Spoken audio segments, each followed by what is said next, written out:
India's premier platform where defense, aerospace, geospatial, space, and marine systems converge. And this year, it comes alive under the theme, Fostering Partnerships for Security. Over the next 3 days, ladies and gentlemen, we will see how ideas transform into action, how technology meets strategy, how partnerships between government, industry, startups, and academia shape the future of national security. What makes this Mahotsav truly unique, ladies and gentlemen, is its scale and its spirit. It is a global event that brings together government leaders, defense experts, policymakers, technocrats, researchers, academia, and industry from across the world, all here to showcase cutting-edge technologies and solutions. From strengthening national defense to advancing space exploration, from revolutionizing geospatial intelligence to breakthrough in marine domain, this Mahotsav, ladies and gentlemen, is where India's self-resilient vision meets global collaboration. Hosted here in Visakhapatnam, one of India's most strategically significant coastal cities, the event will feature interactive exhibitions, high-impact panels, technical workshops, and prestigious awards that honor the trailblazers of this industry. Ladies and gentlemen, I am Harshita Lalchand, and I welcome you all to this event. It is my honor to be your host as we set the tone for 3 power-packed days, filled with thought-provoking sessions, pioneering and showcasing the opportunities to connect with some of the brightest minds and boldest innovators in this space. Together we are here not just to discuss, but to witness how excellence born in India and strengthened through collaboration can safeguard our future, ladies and gentlemen. And to open this Mahotsav, let me please invite our esteemed dignitaries to kindly step up on the stage. We're delighted to invite Mr. Manish Verma, Deputy Inspector General, Indian Coast Guard. Let's join him on stage to be a part of this inaugural ceremony, ladies and gentlemen. It's 10:40 in the morning. We've all had a cup of tea. Raise of hands who've not got a cup of tea, and I get to Mr. Sanjay and Mr. Aditya to ensure you get a cup of tea. We all have got a cup of tea, a cup of coffee. A bigger round of applause, ladies and gentlemen, right in the morning. Thank you so much. Thank you, sir. I request the gracious presence of Rear Admiral Shantanu Jha, Chief Staff Officer, Operational, Eastern Naval Command, to please join us on stage.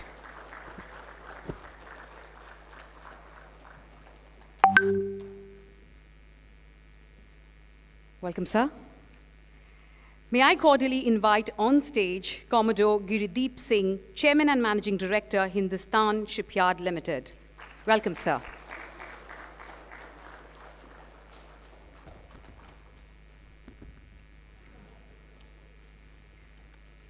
With great respect, I welcome Sri Sajid Mukhtar, Chairman cum MD, Rotor Group of Industries, to please step up on the dais.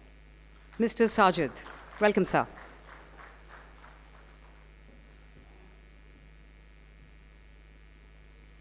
May I request the esteemed presence of Sri Rupesh Gandupalli, CEO, XT Links Space Labs Private Limited. Let's make some noise as he joins us on stage, ladies and gentlemen.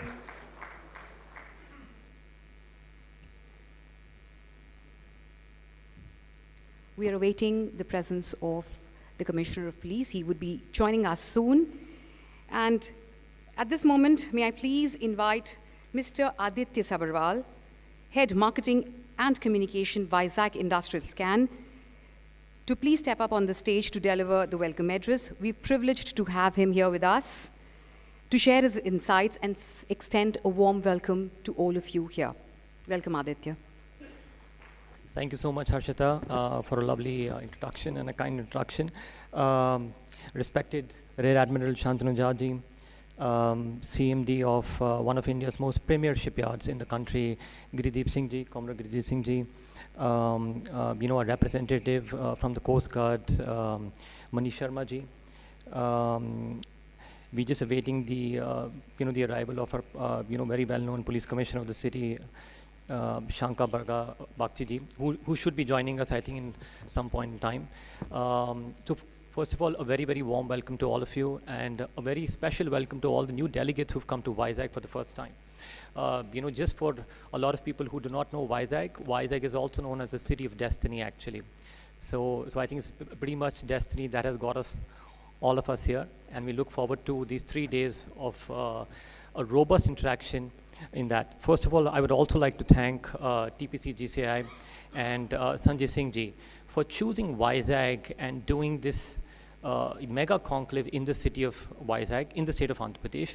This not only aligns well with the government, with the Indian government, but also aligns very well with our state government. Under the leadership of our Chief Minister Chandrababu Naidu ji, the state has a very thriving and robust ambition of driving or actually making Andhra Pradesh as a defense cluster.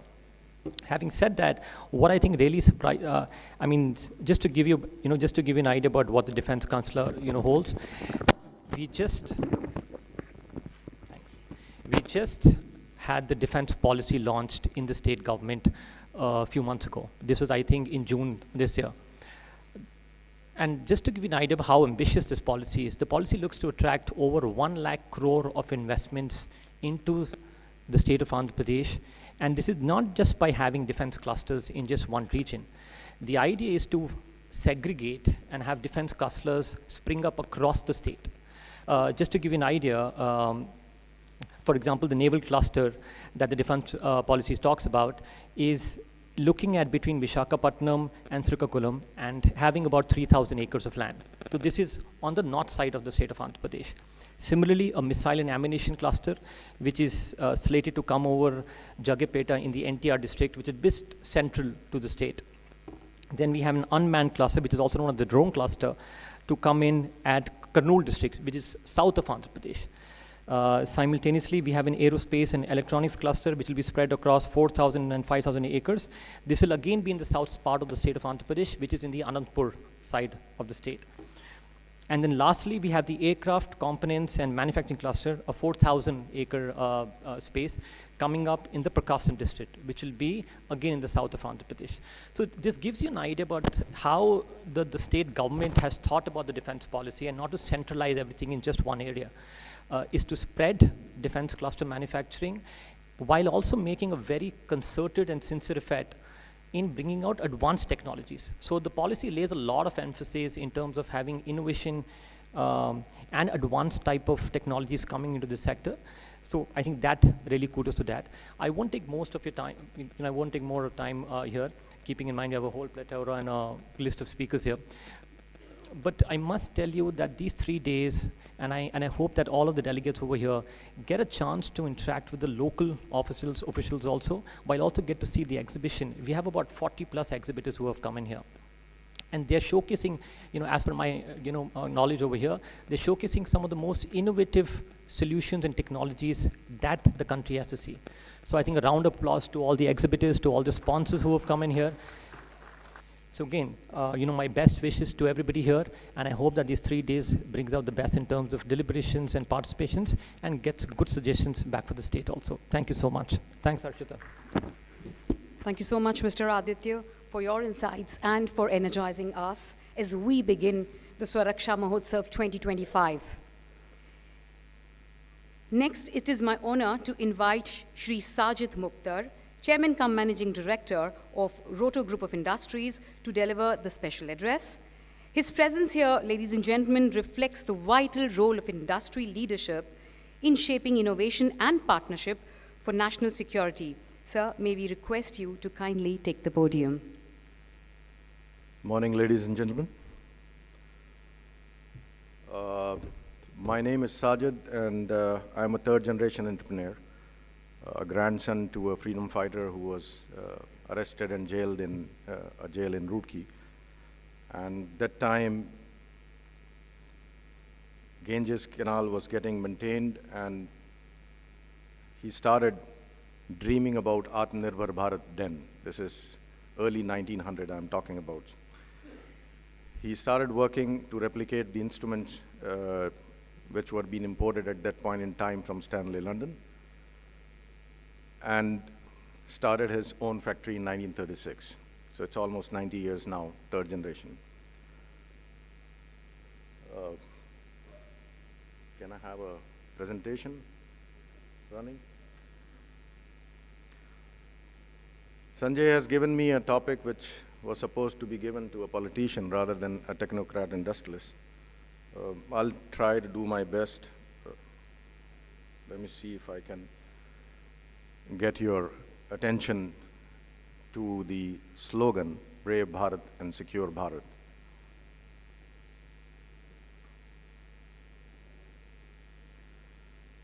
It's trying to build a multi-domain national security ecosystem. There are few things that I can pitch in as a technocrat, but there are few things that you will have to understand as an Indian.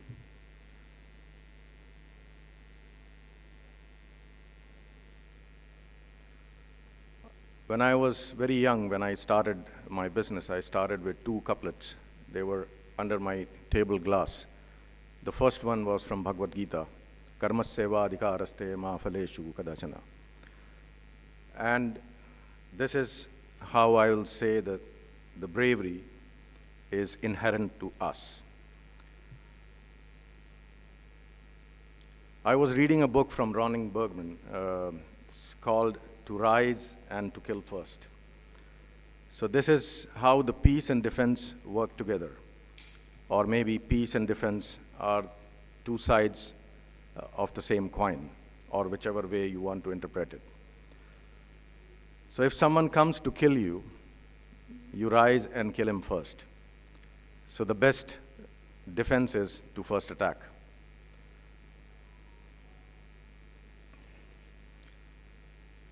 Every ethnic group, be it Indian or Jewish or Western civilization, every community has stood the test of time, has done so because the leaders and the soldiers and common man was in love, purely in love. The inspiration to defend, secure, is for the love of our people and dedication to our country. It was the same inspiration of Mahatma Gandhi to lead the freedom movement, who said a coward is incapable of exhibiting love. Love is a prerogative of brave. Indians are known for bravery. So that's the first part of the Mahotsav, Brave Bharat. This has been proven time and again. Stories of heroism and bravery of Indian men and women, starting from Queen Umayama of Kerala or Lakshmi Bai of Jhansi, from Chandragupta Maurya to Maharana Pratap. The stories are filled with valor. The Battle of Saragri was fought on September 12, 1897, when 21 Sikh soldiers of the British Army's 36th Sikh Regiment, if I remember it correctly, made a heroic stand at the Saragri communication post against the estimation of 10,000 or 20,000 Pashtun or Qazi tribal warriors. The line of Naushera, everybody knows, Brigadier Muhammad Usman, 1947-48 war, he defended Naushera. Though he was offered a chief of staff by the army, Pakistani army, but he still stayed loyal to India. Major General Ian Cardozo, it's a true grit. The guy in 1971 war, after stepping on a landmine, amputed his leg by a Gorkha knife and continued to fight, became the first disabled commander and the head of the brigade.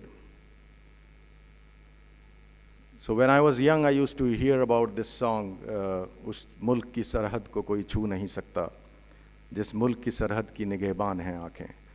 The catch line here is whose eyes are vigilant. So how do we technically interpret this word eyes and vigilance? That is my address today. So as best echoed in our national anthem, Indian landscape embrace the towering Himalayas, the arid desert, the Indo-Gangetic plain, the ancient Deccan Plateau, its long coastlines, and far-flung tropical islands. Our 4 armed forces securing the nation's borders means maintaining vigilance across all terrain, from the humid coast to the scorching desert and the icy glaciers. The vast length and diversity of Indian borders demand the use of modern technology and to maintain a constant vigilance. For example, in Operation Singadur, we have recently seen how sophisticated technology was deployed to maintain to neutralize threats. The Indian Army used Akash Tir system, successfully detect aerial intrusions and engage army threat. Battle-proven air defense systems like Chora, OSA, AK, or LLAD, it's a lower level air level defense system. Indigenous systems such as Akash, which demonstrated a stellar performance. While having advanced technologies and detecting electronic signals and aerial intrusions, detecting small ground intrusion is still a developing technology in India and still needs a varied passive vision sensors that we are going to talk about shortly in this presentation. So this is the innovation shaping tomorrow's defense. And this is how it is. I went to Germany in early 1990 and came back only on the insistence of the PMO to come and develop drone technology in India in 2017, when we started working with the fixed-wing eVTOL for Prime Minister Modi's ambitious Swamitva Yojana, mapped around more than 670,000 villages around India, giving the title card to each poor person who was not even having a right for his land. It's a very successful project, the Mammoth project all over the world. Nobody has seen ever the use of technology for civilian use case, rather than the other side of the borders who are using it for destruction.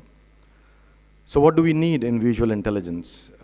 Rapid deployed systems, lower in cost, EW resilient systems, GNSS denied navigation. This is what we were just talking with the wing commander sitting there.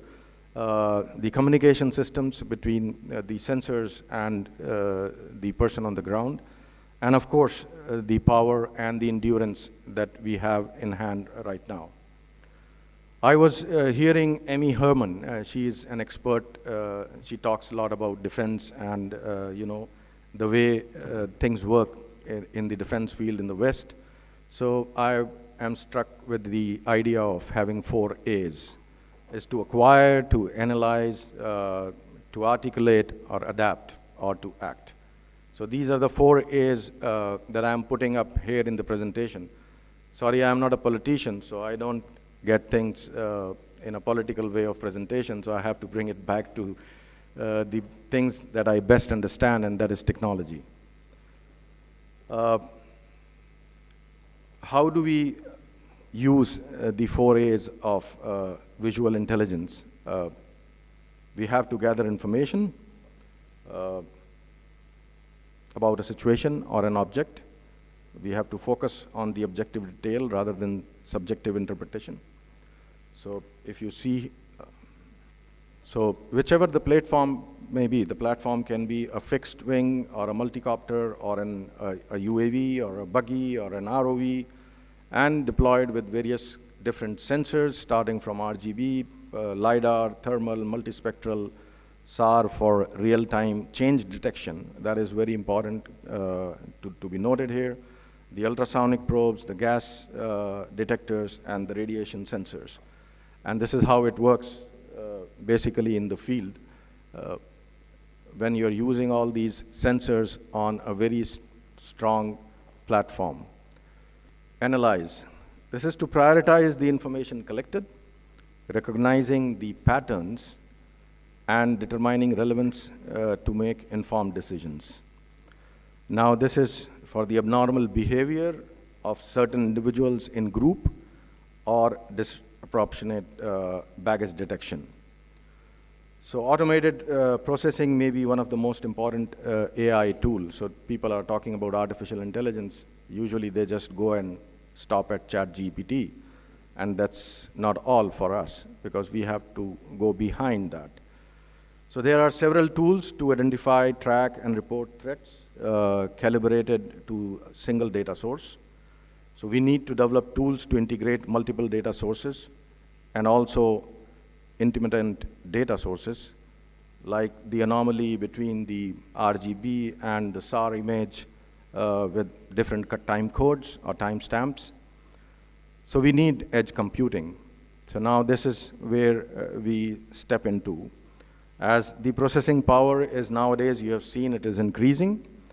We now have the ability to process significant amount of data on the drone or on the ground control, on the edge of the network, and use the real time as to use centralized processing nodes connected to several data sources.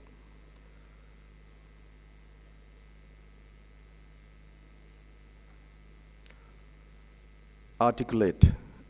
Effectively communicate observations and analyze to others, ensuring clarity and understanding is to articulate.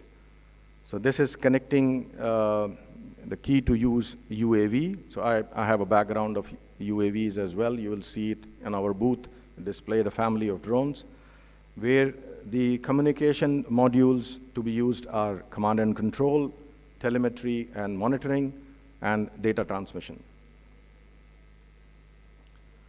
Anyone using BVLOS beyond the line of visual sight or beyond visual line of sight today will know its great potential is tempered by the shortfalls in the technology required to make it completely safe to operate. So this is the failback communication systems are essentially to keep things running when the primary system fails.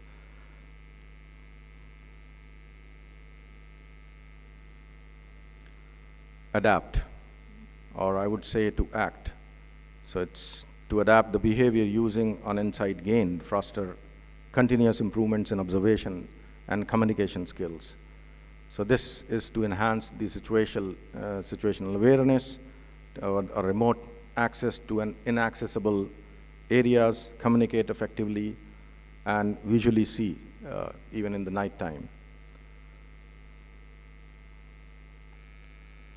We were working on a system which we were forced to because of the GNSS denied space. Does it work? We wanted to make a system which can be deployed with the press of button. This came because I am coming from the state of Uttarakhand, and there are a lot of accidents happen, and people fall down into the gorge or valleys, and then you are unable to track where the body is lying or an injured person is lying. The police force is struggling to show an encounter. Sorry to say that. So running around the criminal and to track the criminal running in the field, grasslands or whatever. How do they track? If the firefighter goes to a situation where the fire is there, so how do they track that? If you go as a sentry or an armed force soldier in the forward line and there's a sniper sitting on the other side, you take your head out and he will shoot you dead. How do you track that? If you are in a situation where there is a disaster and you want to see, like we have seen recently in the hills of Uttarakhand, where are the people trapped or the bodies are lying, how do you see that? So we came up with a novel idea of an artificial intelligent drone system, which I say can be used by my grandmother. It's press of one single button and it takes off. You just scan the QR on the drone, so your telephone gets connected to it. Every soldier, every policeman, every illiterate man, every person that need not to be a pilot can use it. You just have to shoot a button and it goes up. It communicates to the command center, so the command center see it on his television set, can give the commands from there, or it can be seen on a telephone without any ground control, without any training, without any type certification from DGCA, nothing, and cheap.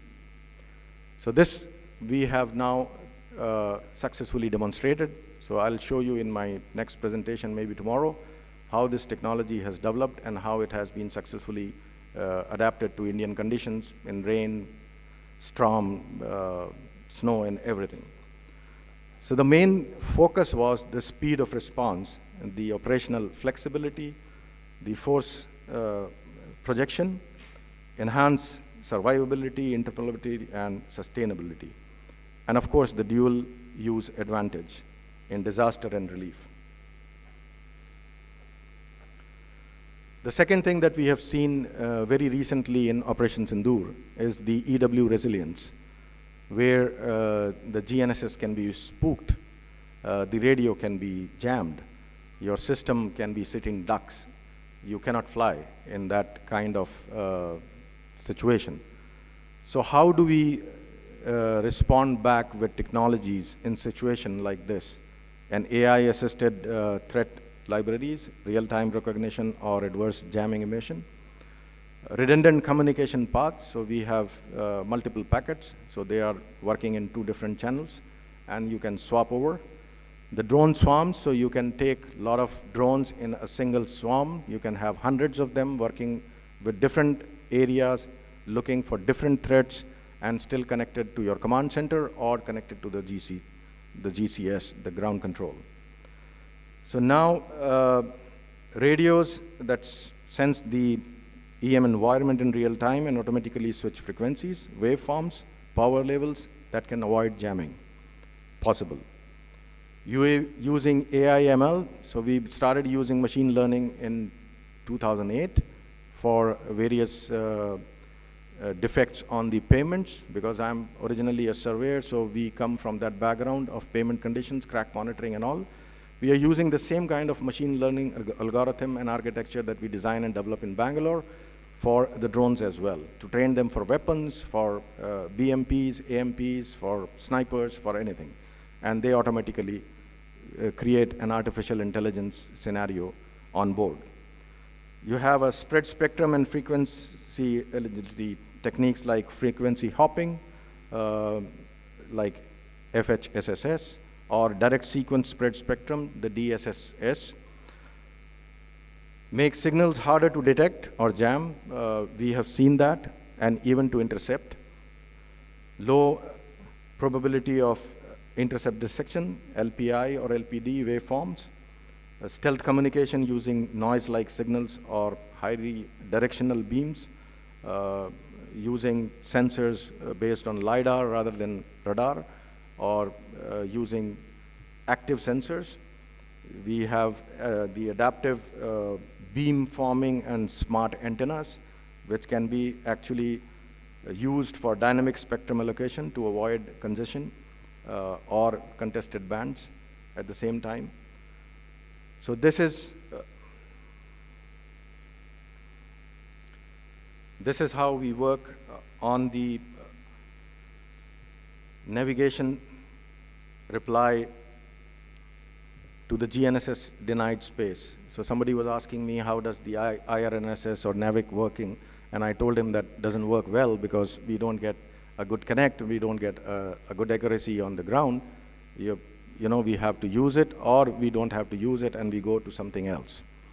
So, and what is that something else? So we go to INS, IMU, inertial measurement systems, or inertial navigation systems, which currently are ranked very high. It comes from the West.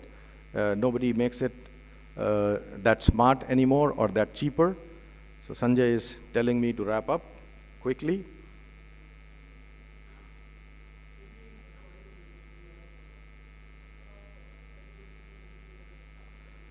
Okay, so I'll just quickly communicate the communication systems that comes and is a very important part of it, that how the mesh networking or satellite links and other things works. I'll be available for the next 2 days, so we can have a discussion if anybody is interested on that. Now comes the final thing, endurance and enhancement. We started with lithium-ion batteries, jumped over to LiPo, and now working on the hydrogen fuel cell, so which is, of course, an emerging technology right now. And that's the end of the presentation. So with how secure is Bharat? So that is the question I leave to the audience. With India's large technical pool, with leadership that has the will, we have recently seen a number of times, do we need industrialists having a flair to go an extra mile for the benefit of the nation or for their own pockets? This needs a lot of soul searching today. Do we have that love in our heart, as without which we can neither be brave or secure? Thank you so much, ladies and gentlemen. Thank you, Shri Sajid Mukhtar, for sharing such valuable perspectives, your beautiful analogies, your thought-provoking insights on the 4 A's. Remind us on how industry leadership and innovation together drive preparedness and progress. And yes, salute to the Indian spirit of never say die. Thank you so much for that, sir. And ladies and gentlemen, it is my extreme privilege of inviting Shri Shankar Brata Bagchi, IPS, Commissioner of Police, Visakhapatnam, to kindly join us on stage. An energetic and resounding round of applause, ladies and gentlemen, as he joins us. And now to formally open this Mahotsav, we turn to a tradition as old as our civilization itself, the lighting of the lamp, ladies and gentlemen, a flame that signifies wisdom, clarity, and triumph of light over darkness. May now invite all our esteemed dignitaries on the dais to kindly step up, and we would start with the lighting of the lamp.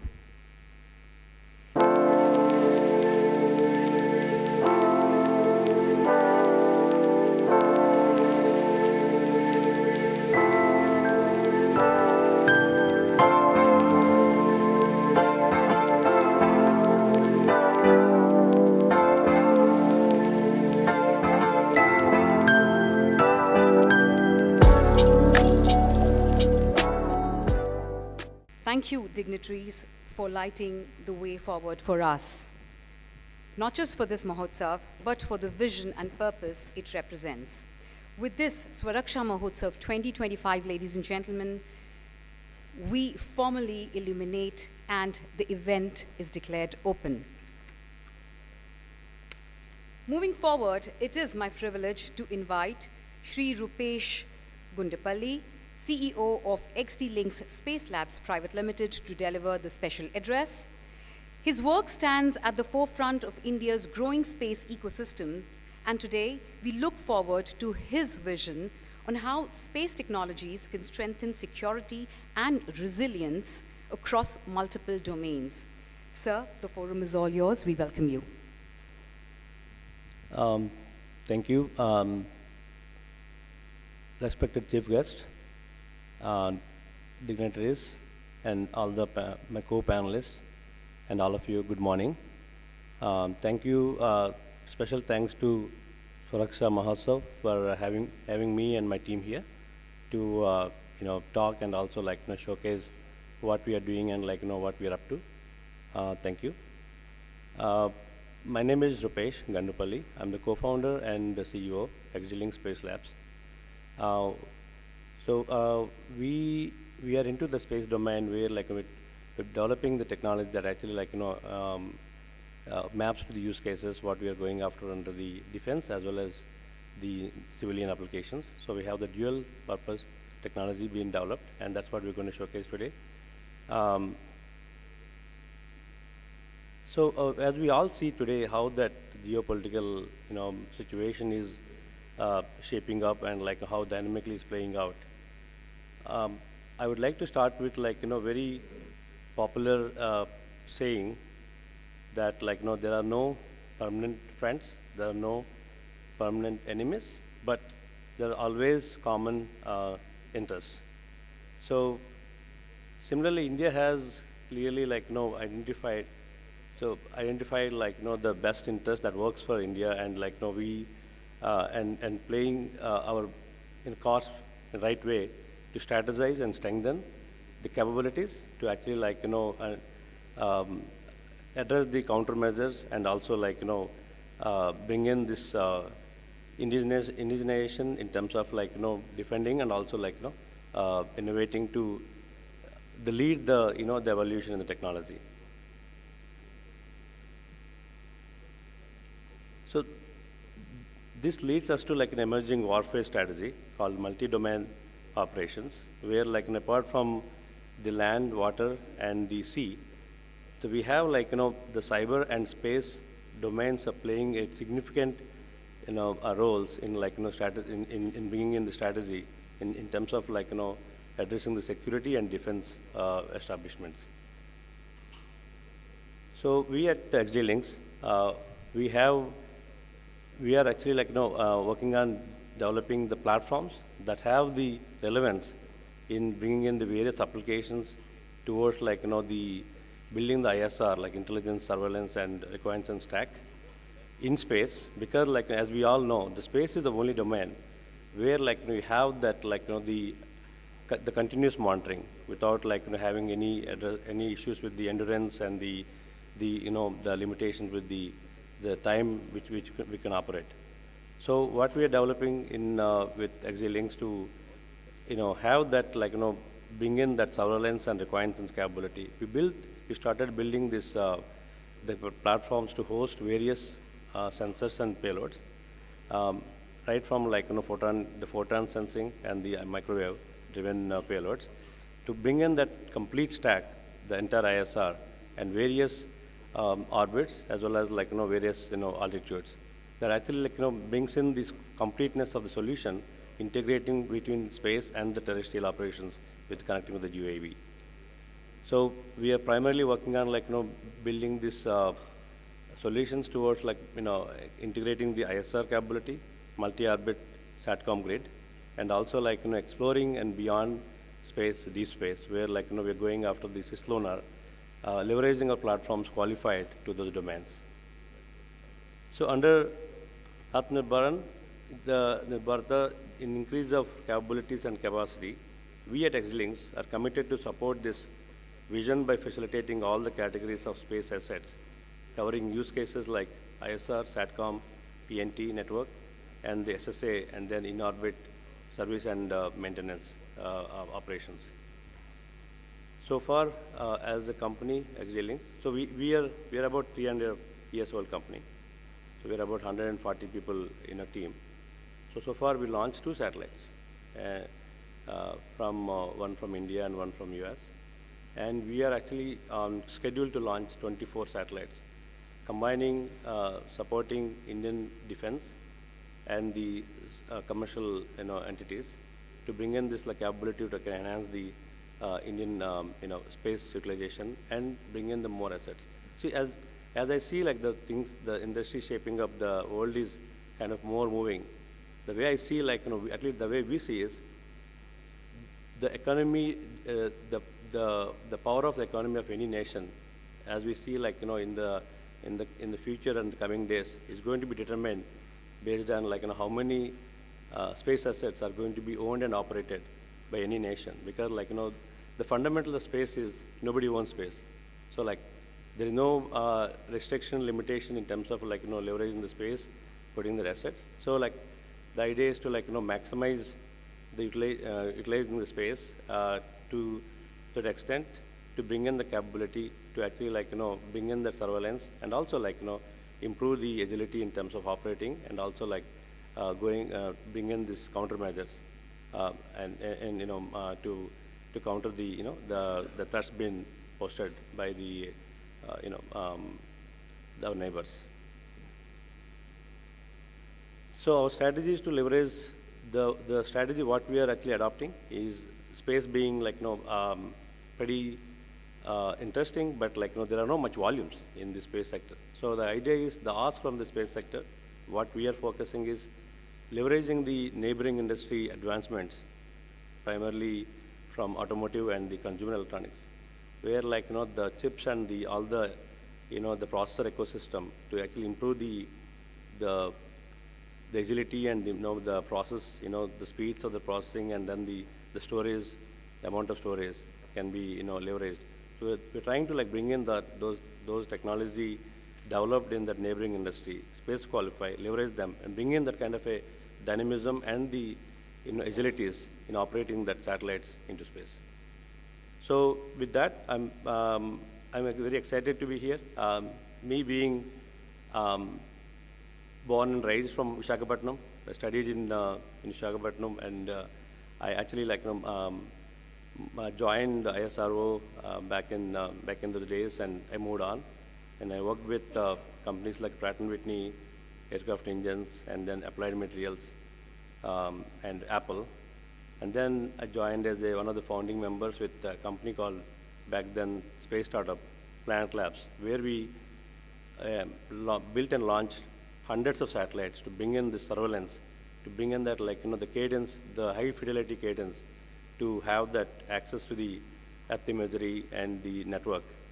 So I'm excited to be part of this this program, and thanks to Sanjay for having me here, and also thanks to SwaRaksha Mahotsav team and having me here and my team to bring in and showcase our capabilities. Thank you. Thank you, Shri Rupesh, for that enlightening address. Your words not only highlighted the immense potential of space technology, but also reminded us that innovation in their frontier is inseparable from national security and preparedness. The clarity with which you linked the opportunities of space with the challenges of defense and resilience leaves us inspired, and it also underscores why ventures like XD-Links are so critical in shaping India's future readiness. We're truly grateful to have you with us, sir. Thank you so much. Ladies and gentlemen, let's show our admiration with a huge round of applause. Thank you so much. And now it gives me immense pleasure to welcome our guest of honor, Commodore Girideep Singh, Chairman and Managing Director, Hindustan Shipyard Limited, to share his address with us. Welcome, sir. A very good morning to all of you present here. Honorable dignitaries on the stage, distinguished guests, colleagues from industry, vibrant partners, ladies and gentlemen.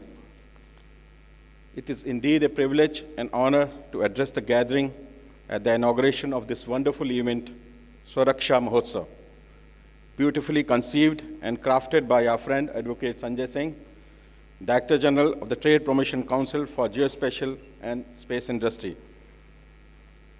Talking about the event and spirit of SwaRaksha, I have been told by organizers to share about HSL and its growth journey. But before I speak about Hindustan Shipyard Limited, allow me to share my thoughts on this Mahotsav itself. This is not just another event on the calendar. SwaRaksha Mahotsav is a celebration of India's quest for self-reliance in defense production, innovation, and industry collaboration.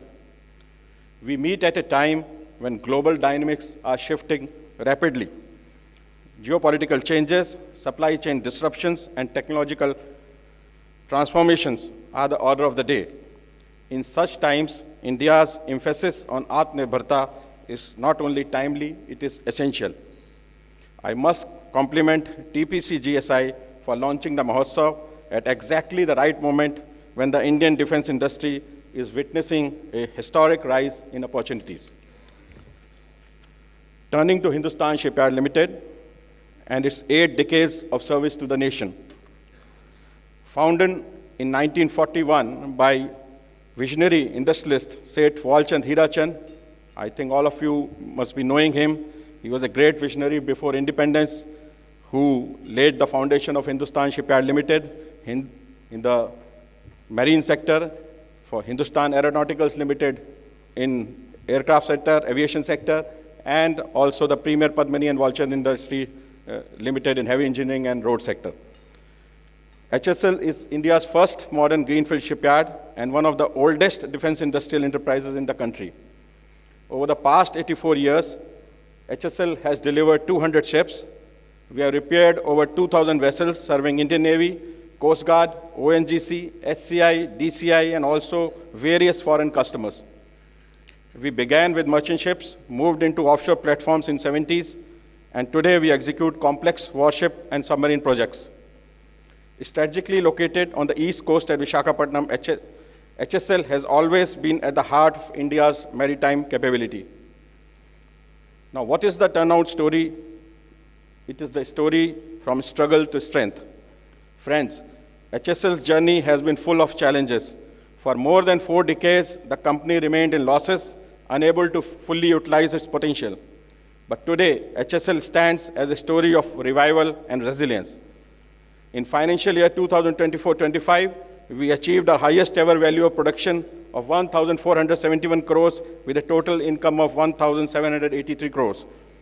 Profit before tax of rupees 284 crores and net profit of 213 crores are the highest in our history. Our 40 years HSL net worth turned positive, and after revaluation of assets now stands at rupees 490 crores. Credit rating has improved from BBB to A. Our order book today stands at nearly 20,000 crores, which assures us of work for next 7 to 8 years. We are eagerly awaiting the award of Mini Ratna status to our yard, which is expected shortly. This is not just a turnaround in numbers, it is turnaround in confidence. The confidence of our customers, predominantly the Indian Navy and Coast Guard, confidence of the government, of our vendors and partners, and most importantly, of the dedicated workforce of HSL. What made it possible? Well, it will be a separate topic in itself, since it involves not just one step, but many steps. And each step is a story itself. Suffices to say that transformational reforms, business process re-engineering, policy refinements, financial reforms, digitalization, supply chain management, diversification efforts, and focus on skill development, and above all, the will of Team HSL to change the existing scenario and move toward positivity. I will be failing in my duty if I don't mention and acknowledge the chief architect of this revival story, our ex-CMD Commodore Hemant Khatri, and Team HSL, who, through their steadfast approach, vision, and foresight, brought out this revival. HSL transformation is firmly aligned with governments of India's vision. Firstly, Atmanirbhar Bharat and Make in India.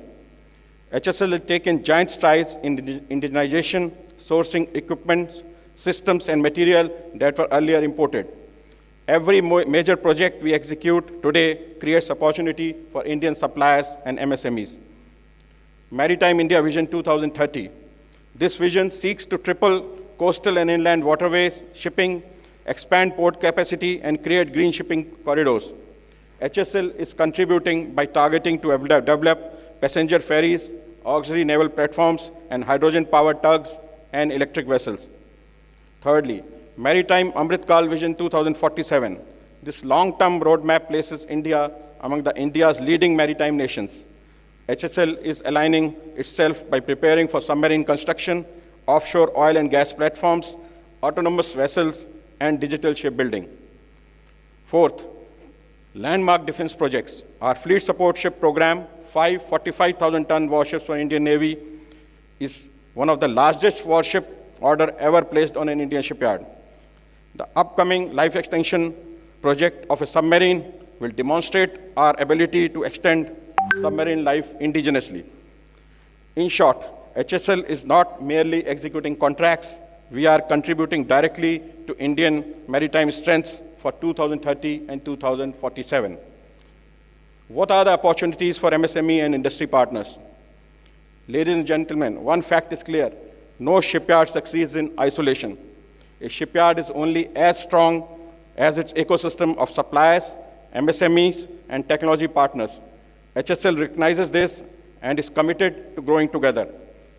We have a vendor base of 1,700 companies, many of them MSMEs, and every large contract from fleet support ships to submarine projects creates opportunities worth hundreds of crores for Indian MSMEs. Towards ease of business, we have introduced procurement reforms at HSL, which includes online vendor registration, transparent bidding, faster payments through trades, and all these have made it easier for MSMEs to work with us. And soon we'll be launching online bill tracking system as well. We have established a dedicated vendor portal, vendor park adjacent to our yard, where MSMEs can set up offices, workshops, and utilities. Beyond defense, MSMEs can collaborate with SSL in commercial projects, Industry 4.0 solutions, AI applications for shipbuilding and digital design. I want to stress that the growth of HSL must translate into the growth of MSMEs, and that is how we build a truly self-reliant defense industrial base. What are the future defense and maritime opportunities, which are, in fact, beckoning us to grab them? Looking ahead, India's maritime sector is on the brink of unprecedented growth.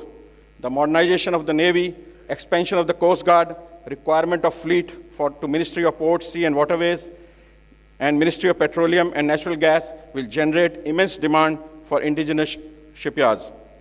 HSL is preparing to become a dual hub for naval and commercial vessels. We are venturing into green technologies, hydrogen-powered tugs, hybrid vessels, and electric ferries. Our status as a net worth positive has opened doors for export opportunities.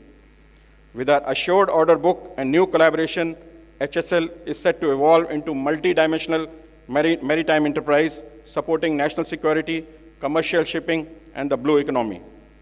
The future is not just about HSL. It is about India's rise as a global leader in shipbuilding, ship repair, and maritime innovation.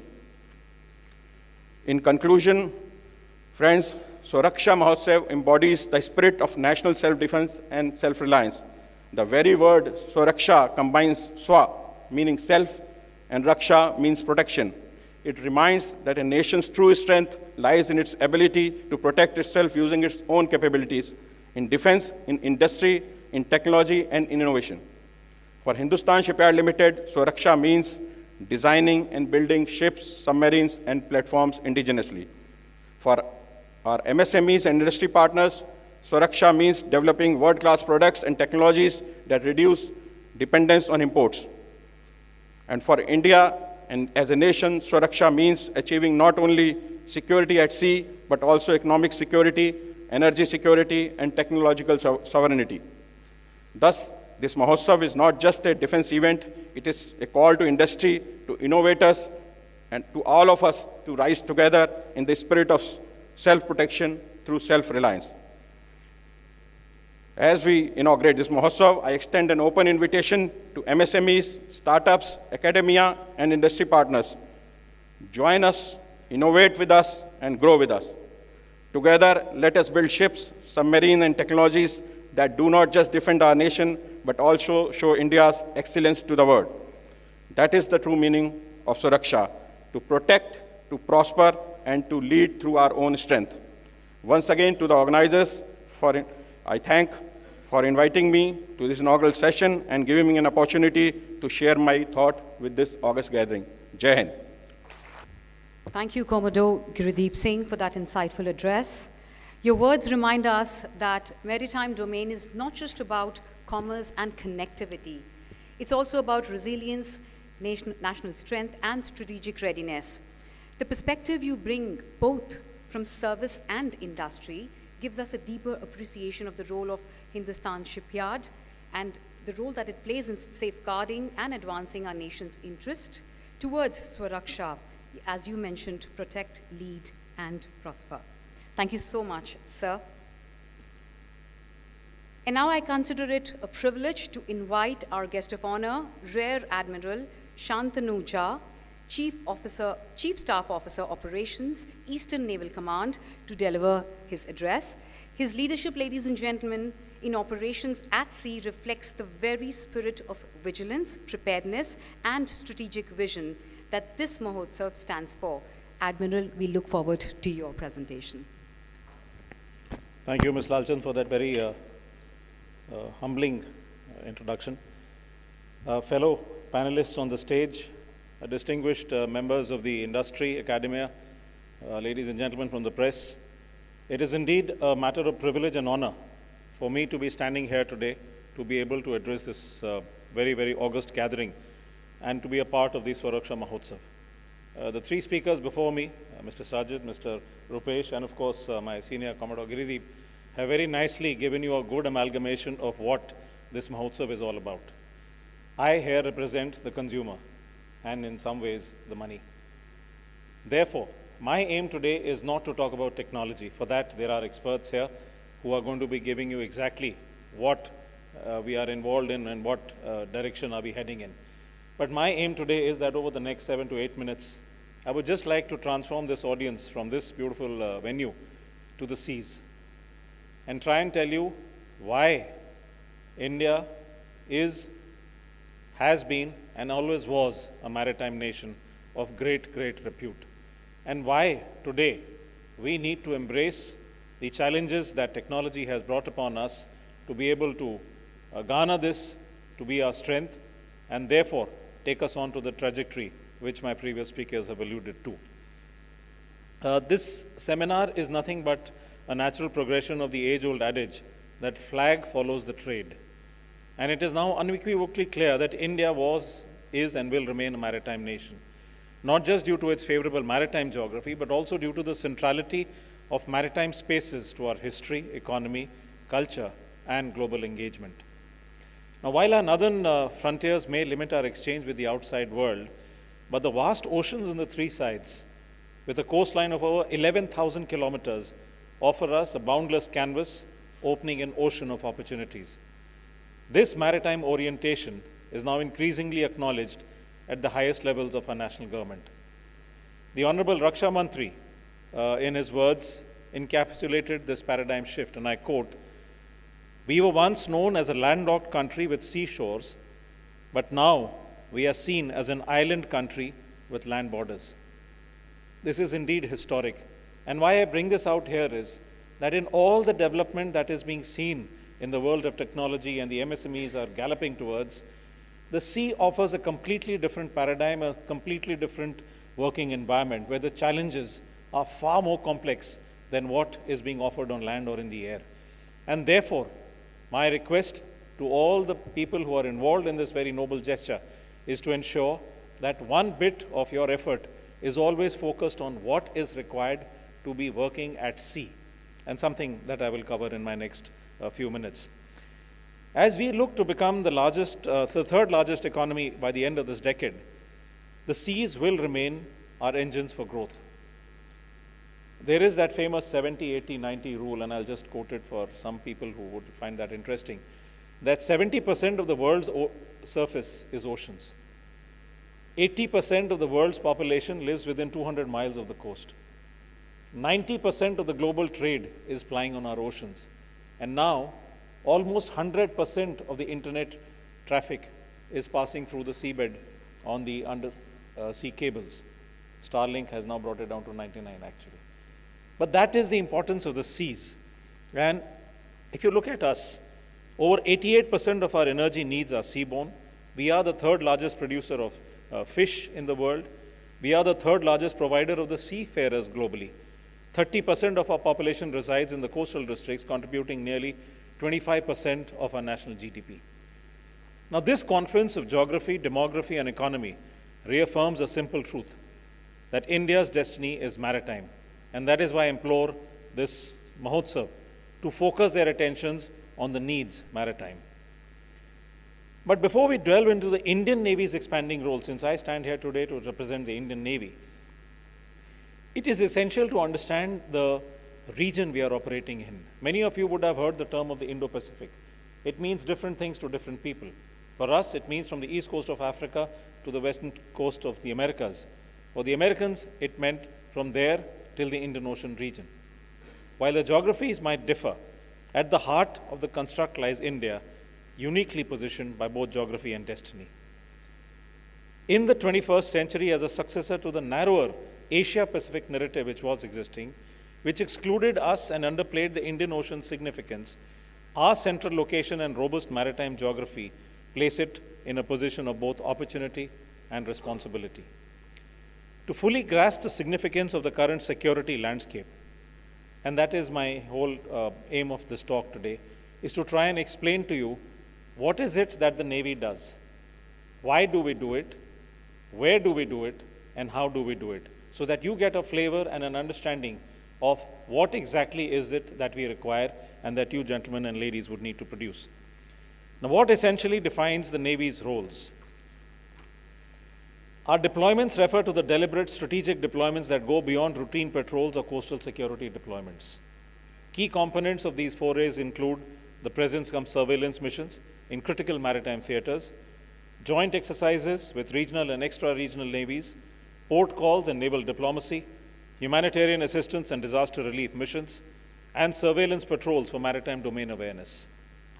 Collectively, they safeguard the sea lines of communications, deter adversaries, shape the regional norms, and project India as a preferred security partner. Of historical relevance, this year, 2025, marks the 1,000 years of Rajendra Chola's first overseas naval deployment, which extended our influence deep into Southeast Asia. This legacy has only grown over the years. In fact, as we speak, a unit of the Eastern Fleet, of the Eastern Naval Command, is actually on its way back all the way from Fiji in the Pacific, at Papua New Guinea, calling into Australia and making her way back after having carried out a series of multilateral and bilateral exercises. And that is the reach of the Eastern Naval Command, of which I'm very proud of being a part. I wonder why I'm being reminded of the Cautillian principle, which says that every neighboring state is an enemy, but the enemy's enemy is a friend. It's interesting because in a world of shifting alliances, and the speakers alluded to that, and contested waters, collaborative maritime engagement is essential to maintaining influence and safeguarding interests. Coming to the what, having been said, why? Understanding the strategic drivers behind our deployments and what we do. This transition from the Asia-Pacific to the Indo-Pacific has brought us from the periphery to the center of global geopolitics. This region, the Indo-Pacific, is where 60% of the global GDP is generated. 50% of the global trade transits through the critical choke points. And strategic powers like the US, China, Japan, and Australia shape the regional security architecture. This is also the same region where the US vision of a free and open Indo-Pacific contrasts sharply with China's assertive maritime strategy, and the happenings in the South China Sea are fairly well known to this audience. While our neighbors' assertive posture and naval expansion remains the most pressing strategic concern, underscored by its militarization and gray zone tactics and the growing footprint, we are also facing a wider spectrum of both traditional and non-traditional threats, which is again where technology and AI have a very huge role to play. The Strait of Hormuz on our west handles roughly 20% of the global petroleum shipments, making it one of the world's most critical choke points. Iran's periodic confrontations with the Western Navy, especially in light of the tensions with Israel and the American forces, have increased instability in the region, with the potential to threaten global energy security and disrupt our crude import routes. Piracy, especially around the Horn of Africa and the Gulf of Guinea, has seen a resurgence even as the Somali piracy has temporarily declined. Incidents of maritime terrorism, narco-trafficking, arms smuggling, and illegal, unreported, and unregulated fishing, particularly by distant water fishing fleets, pose constant challenges to maritime governance, especially for nations with vast exclusive economic zones like us. Climate change and maritime security only add to these challenges. And this is not talking about the ongoing conflict between Russia, Ukraine, and the tariff war that has been imposed upon us by the West, and how we are coping and trying to deal with it. Having established the why, the whither, or the key geographies that shape the trajectory of our naval forays is in our immediate and extended maritime neighborhood. We are projecting presence in the emerging frontiers. The Malacca Strait, where nearly 40% of the global trade and 80% of China's oil imports pass, is one of the most critical choke points, and that is where our ships are regularly being deployed. We also hold very active multilateral and bilateral exercises with countries like Malabar with the Americans, Japanese, and the Australians, JMX with the Japanese, AUSINDEX with the Australians, and RIMPAC, which is one of the largest naval exercises in the world, where I personally have been very fortunate to have taken my ship 6 years back and emerged victorious in that very, very prestigious exercise. We started engagements with Vietnam and the Philippines. We have port calls, capacity building initiatives, reinforcing our commitment to a rules-based maritime order. We also are engaged in countries like Djibouti, where the BRI initiative is trying to cut into our sphere of influence. We are carrying out joint EEZ surveillance and HR drills with Kenya, Tanzania, Mozambique, and Madagascar, and trying to build deeper ties with the UAE and Iran, both key logistical hubs in the Western Indian Ocean. Mr. Sajid, I think, spoke about the 4 A's. I will go to the 3 D's. The 3D approach that the Indian Navy has as to how do we develop a robust and evolving framework where I need your assistance to come up with solutions that help us empower this are deter, deploy, and develop. Deter is credible deterrence, which begins with persistence posture. Our mission-based deployments, as I speak, 4 of my own ships are right now deployed in various parts of the Indian Ocean region, carrying out deterrence patrols. We have over 1,000 MBD patrols annually covering choke points in the high traffic zones. We carry out regularly big exercises like the Tropics, which is a theater level, operational level exercise, where the entire Indian Navy and Coast Guard assets join in together to carry out a real-time war game scenario, which gives us great lessons. Multi-domain warfare capabilities, in addition to unmanned systems, which includes underwater drones, autonomous surveillance platforms, and the ISR assets, are regularly being exercised. And this is one niche area where the industry has a very big role in trying to offer us solutions. The second pillar is deploy. Deployment is not just about deterrence, it's also about delivering security where it is needed the most. It is said that a navy that does not deploy is a navy that does not deter. The India's sea lines of communications underpin our 3.7 trillion economy. Operational deployments ensure the uninterrupted flow of commerce and energy. In fact, just as a matter of interest, our ships have escorted more than 324 merchant ships over the past 6 months, and a cargo valuing over 5.3 billion, and rescuing more than 400 personnel from strife-off areas in our neighborhood. The third pillar, develop, is perhaps the most strategic of all, and that is about shaping the maritime environment through cooperation, capacity building, and sustained engagement. Initiatives like the Indian Ocean ship Sagar, which has brought together 9 countries who are sailing as part of a crew of an Indian ship, is one such initiative. Our diplomacy is well known amongst our government and amongst the services. We have conducted over 50 port visits in the past 18 months, all the way from Suva to Seychelles, Jakarta to Jeddah, reinforcing our maritime partnerships across Indo-Pacific. We also, as Adit had brought out, in the City of Destiny, are extremely proud that this is the home port for one of the largest exercises in this part of the world, and that is called Milan. And in February 26, Visakhapatnam will be the host of the International Fleet Review, where the Honorable President would be the chief guest, and she will review the might of the Indian Navy. We will have the Milan, where we are expecting more than 75 countries and their navies to participate. And we will have the IONS, which is the Indian Ocean Naval Symposium Conclave of Chiefs, happening concurrently here in this beautiful city of Visakhapatnam, wherein again the members of industry and the startups and the MSMEs would have a great opportunity to interact with the most powerful navies of the world and try and showcase what we bring to the table. From the Bay of Bengal to the icy reaches of the Arctic and Antarctica, the Indian Navy today reflects our emergence as a maritime power with global responsibility. As we look towards India at 2047, our goal is clear: to ensure that the oceans remain secure, open, and inclusive for India and the world. The Navy stands combat-ready, credible, cohesive, and future-ready across surface, subsurface, air, cyber domains. With purpose, professionalism, and presence, we remain committed to protecting our national interests anytime, anywhere, anyhow. With that, I would like to end my talk, and I wish this very important Mahotsav and this very august gathering of intelligentsia, academia, and the industry the very best of luck in the coming 3 days, where you discuss and come up with innovative solutions that work the best for us and our country. Thank you so much. Thank you, Admiral, for transporting us to the sea with your powerful words.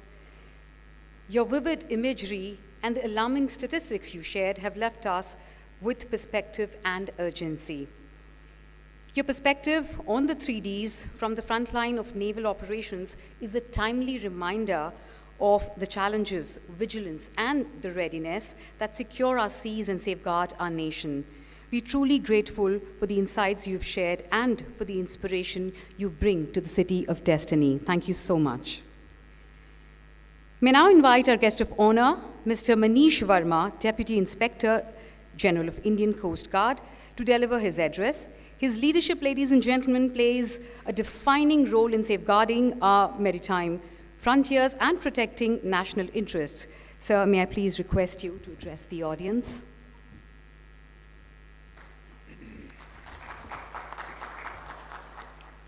Jai Hind. In this platform, I've been given an opportunity to speak. I'm DIG Manish Verma. I'm Chief Staff Officer Technical of Coast Guard's Eastern Seaboard Headquarters located here in Visakhapatnam. Yesterday in the evening, I was given this call by Mr. Sanjay, and he briefed me about my participation here in this SwaRaksha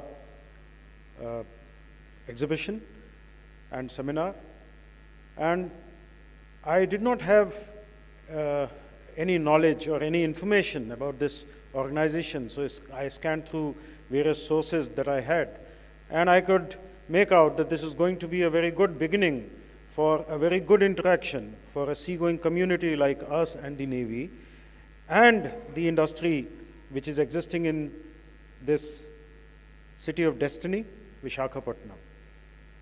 So I start my small informative speech about Indian Coast Guard. Indian Coast Guard was established in 1977, and it came into formal existence by a Parliament Act, Coast Guard Act, which was passed by Indian Parliament in August 1978. So we are here in the service of nations since last 48 years, and we are going to complete our Golden Jubilee in another 2 years. We started with 2 ships seconded by Indian Navy in 1977, and now we are a fleet of 172 ships and 78 aircrafts. By the year 2030, we would be 200 ships and 100 aircrafts. It's a big fleet. It's a big opportunity for industries to notice for 2 reasons. Number one, we are not having any repair infrastructure of our own. We do not have any captive capacity to maintain or to look after our ships. We are open to industry. We are a very big business development option for this industry and for this August gathering. I, as an engineer with around 33 years behind me in this service, I have seen this service grow.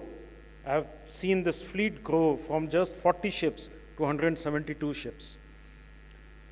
When there were 40 ships in Indian Coast Guard, we hardly had any technical infrastructure, and neither we required any, because our ships could be maintained very easily by the defense public sector undertakings like MDL, GSL, GRSE, HSL here, and few private industry partners who were there.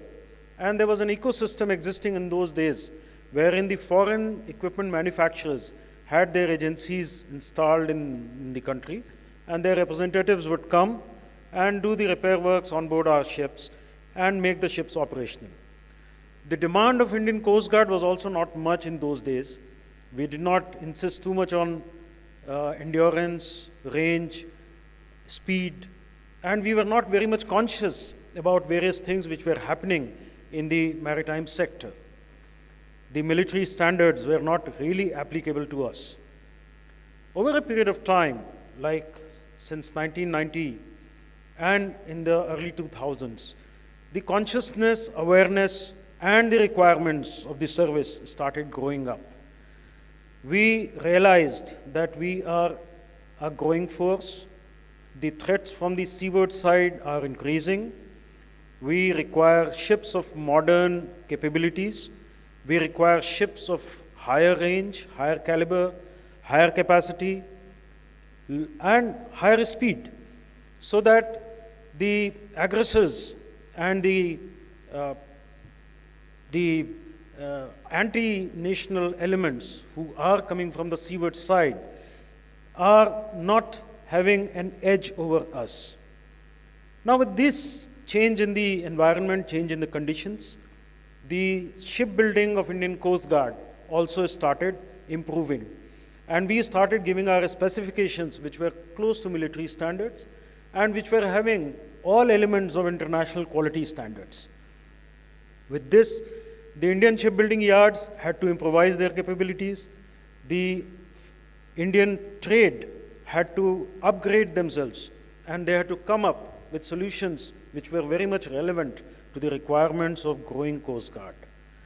Now, under this situation, now when I stand, after having done too many different kinds of assignments in the Coast Guard, and having seen the Indian trade and Indian industry, particularly oriented towards maritime industry, I feel that the current thrust of the Government of India on Make in India indigenization is actually going to make us very strong in time to come, provided we rise up to the challenge of the demands of the customer like us and become capable to provide that service up to that standard and up to that scale. In about 5 years ago, we were writing specifications of OPVs, and they were called new generation OPVs. Now I'm still calling it new generation OPVs because the nomenclature has been made NGOPVs. Now, till what time or to what extent this new generation OPV will be new generation, that only time will tell. But the generation is changing very fast. And the technology upgradation in the maritime sector is very demanding. In such situation, our focus has to be in tandem with the technological upgradation required in the industry and with the indigenization efforts of the Government of India and the foreign industry, foreign manufacturers focusing their upgradation very fast, and to compete with that upgraded foreign technology and the indigenization already pacing up in India, our challenges are multiple. And the Indian industry in India, particularly related to maritime sector, has to really work very hard. Now, I give you many examples. In all industries, in all manufacturing industries in any country, the basic components, basic equipment which are used, like compressors, pumps, a prime mover, a power generator, maybe a specific requirement like spinning industry or textile industry or any industry you name it, they will have a specific equipment pertaining to that industry. But the ancillary of that particular equipment will be same. Like there will be pumps, there will be compressor, there will be air reservoir, there will be some kind of power generation. Similarly, in the seagoing industry, like in the ships, we also have the same kind of equipment.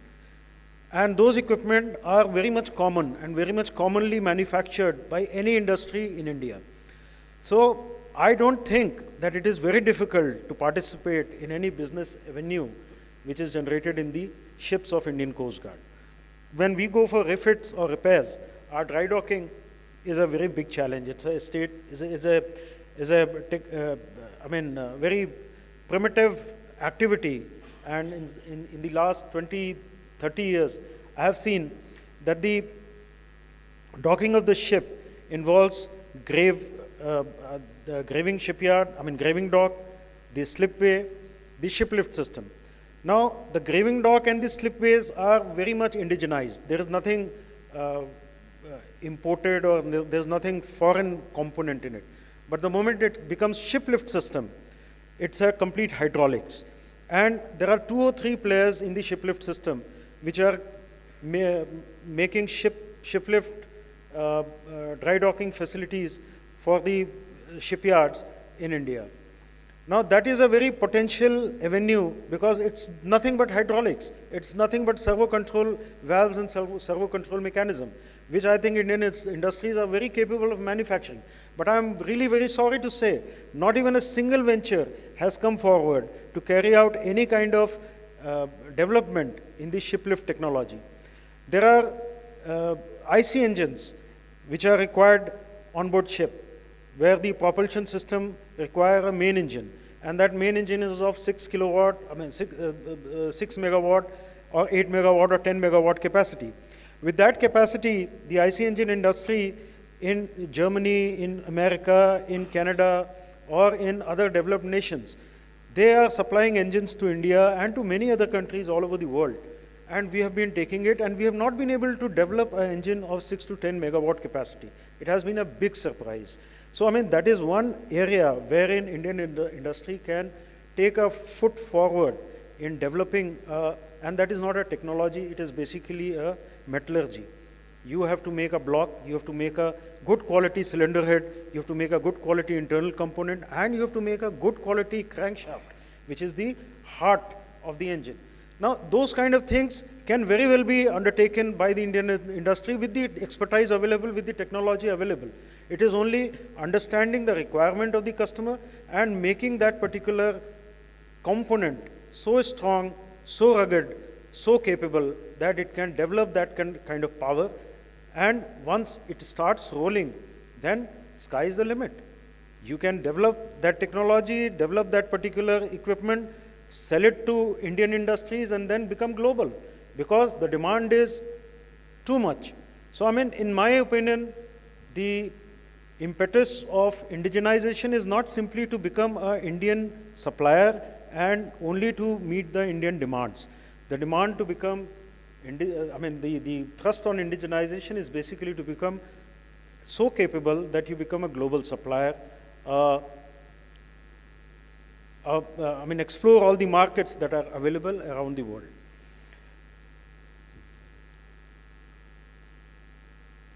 Actually, I have not prepared any speech. I have not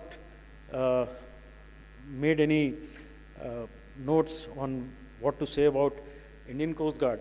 However, in the time to come, in the coming 2 days, when there will be interactions, I'm available, I'm open, and I can answer to many questions, many queries about the possibilities of exploring businesses with Indian Coast Guard, and through the subsystems of the country, that we can be beneficial to each other in a conducive manner. And I must thank the organizers of this SwaRaksha. In fact, SwaRaksha is very synonymous to the motto of Indian Coast Guard, that is Vayam Rakshama. So, jaise we protect, we say that we protect, same way SwaRaksha should also be a protector of Indian industry and a very big platform for developing or giving chance or giving opportunity to the industry available here in Visakhapatnam. I congratulate the organizers and I thank them once again. Thank you very much. Yeah.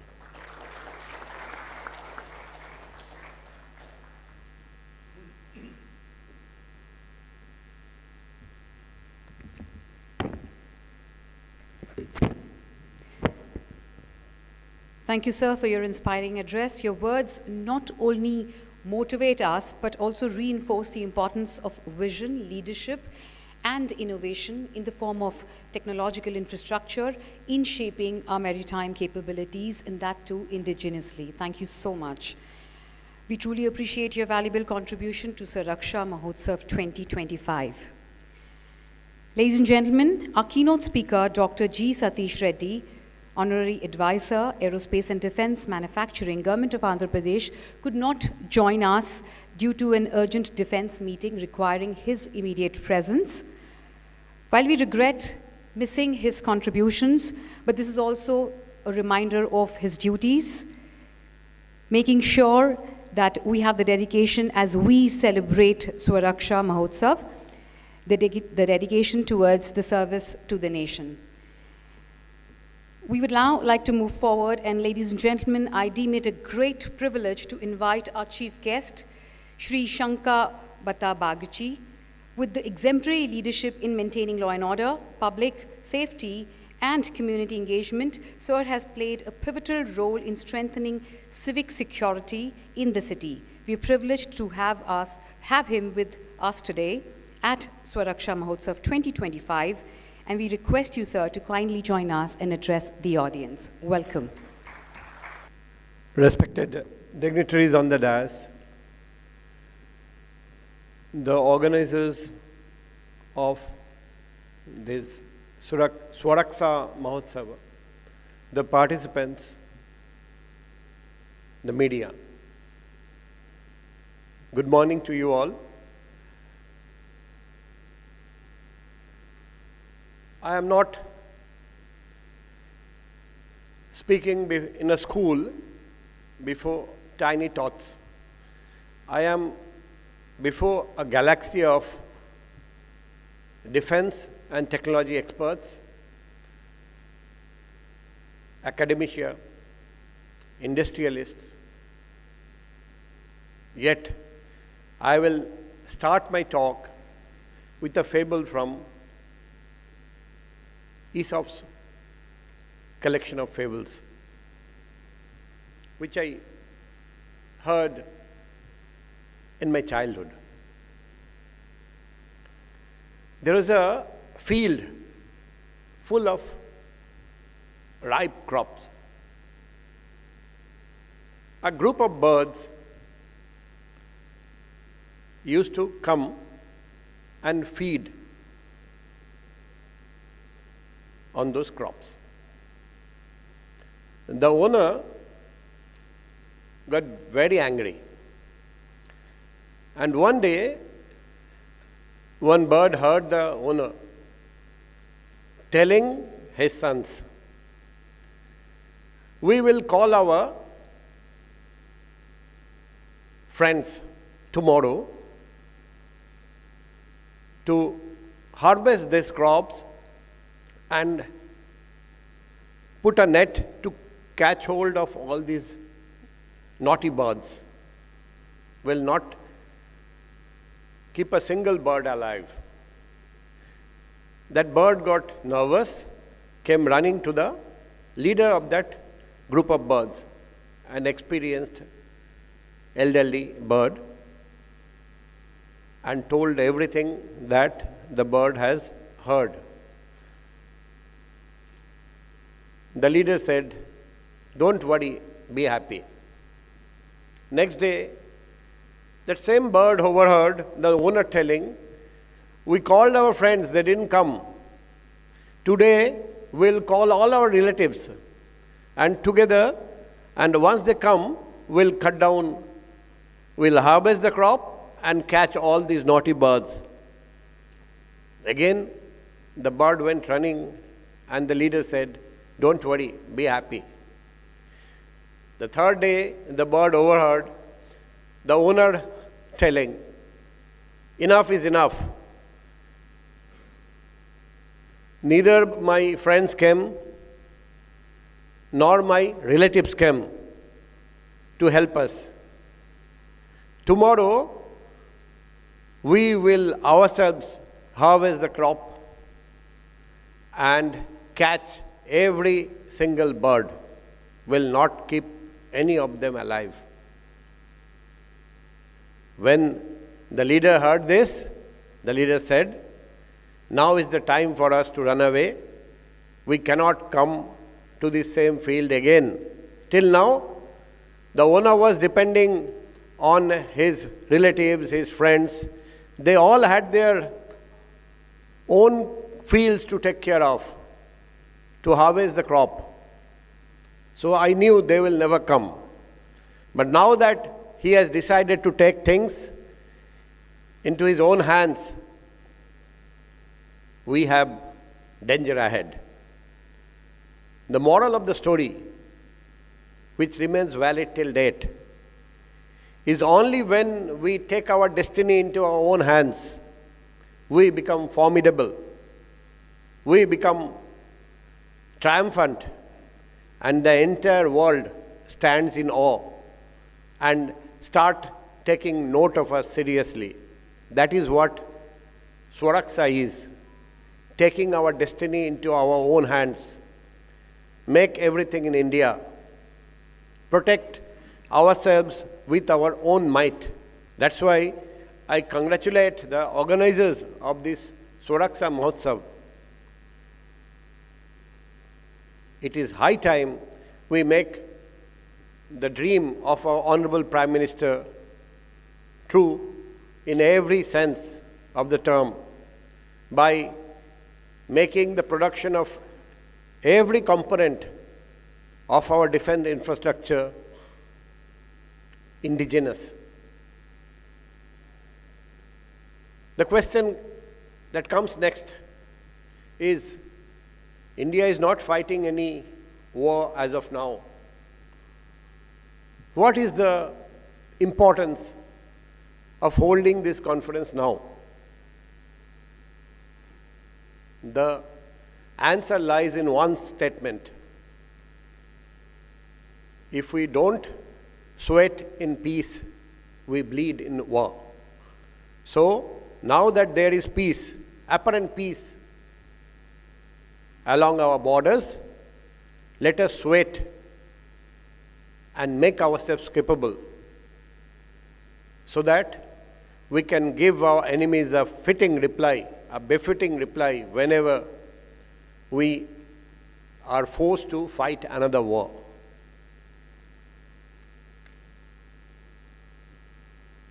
We all know that war is fought on the land, on the seas, in the airspace, but we must never lose sight of the fact that today's war is also fought on cyberspace.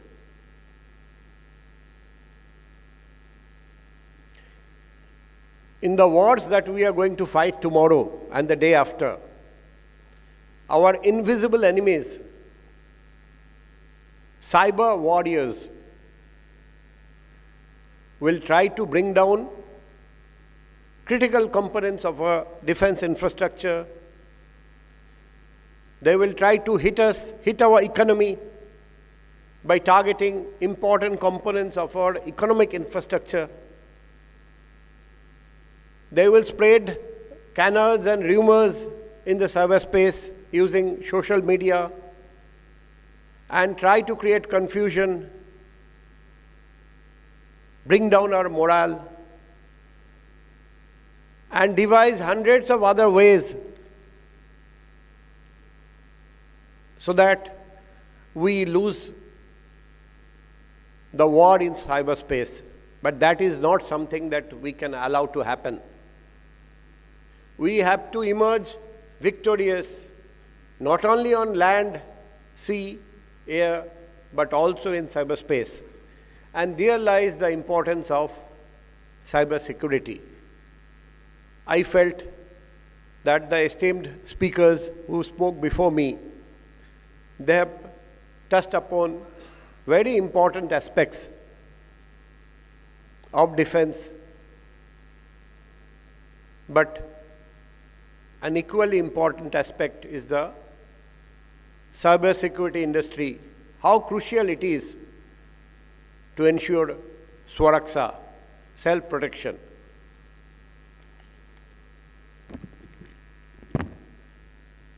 As our country is rapidly embracing digitalization across various sectors, including finance, healthcare, education, and government services, as there is proliferation of internet-connected devices, as sensitive information is being digitized, the risk of cyber threats have escalated significantly.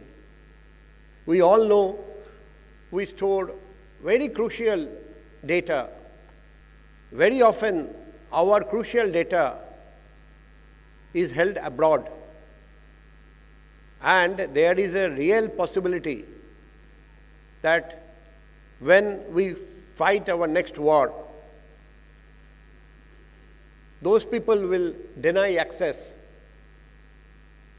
to that crucial data because it is in their hands. Therefore, it is equally important that every sensitive data, crucial data, we store it in India itself. Don't let any of our crucial data go out of our country. That capability also needs to be built as fast as possible. We face, as on today, diverse threats in the cyberspace, like data breaches, ransomware attacks, phishing scams, cyber espionage. These threats not only jeopardize the security and privacy of individuals and organizations, but also pose significant risk to the national security and economic stability of a country. If we look at the cybersecurity industry of India, it is already witnessing substantial growth driven by increasing awareness of cyber threats and regulatory requirements for data protection. The projected market size of $3.5 billion by 2027 signifies the expanding opportunities in this sector. This growth is expected to fuel demand for cybersecurity professionals, adept at threat detection, incident response, risk assessment, and compliance management. Such professionals include cybersecurity analysts, ethical hackers, penetration testers, security engineers, incident responders, security architects, security consultants, and cryptographers. Moreover, India's prominence in the global IT outsourcing market accentuates the need for robust cybersecurity measures to safeguard sensitive data and maintain trust among international clients. Indian companies are technologically advanced, and they use the latest tools and techniques for the protection of their assets. Indian businesses, especially in the fintech sector, are fully compliant with the international frameworks and certifications applicable to this sector, including NIST, GDPR, PCI DSS, ISO 27001, and others. But mostly these tools are developed overseas and are expensive. It is therefore essential for India to innovate and conduct research and development domestically to create affordable, effective, homegrown solutions for the threats it faces. India has the talent, a large and steady pool of high-quality IT and cybersecurity professionals. But to improve the cybersecurity posture of the position of the nation and its assets, a whole-of-nation approach must be followed. This requires a comprehensive national risk assessment in line with the criticality of Indian assets and capabilities of the adversaries. It must be done by engaging stakeholders and creating a trusted information sharing mechanism. A clear governance structure for organizations mandated with cybersecurity and cyber crisis management with a proper mandate clarifying roles and responsibilities of different bodies should be established to take stock of existing policies, practices, and capabilities. Stakeholders, including different states and central government departments, law enforcement agencies, and even corporates, should be engaged through a wider consultation and information sharing mechanism to create baseline security benchmarks and test them by organizing regular security drills, thereby augmenting incident response capabilities. India must be a part of international cooperation efforts to provide responsible behavior in cyberspace, strengthening cybersecurity infrastructure, fostering collaboration between government, industry, and academia, and promoting cybersecurity training in India, and research and development in cybersecurity are crucial steps to mitigate cyber risks and ensure a secure digital future for India. Let us join hands to confront this potential threat of cyber warfare. Industry, academia, technology, all experts should come forward to take part in this mission. Only then we can ensure SwaRaksha in cyberspace.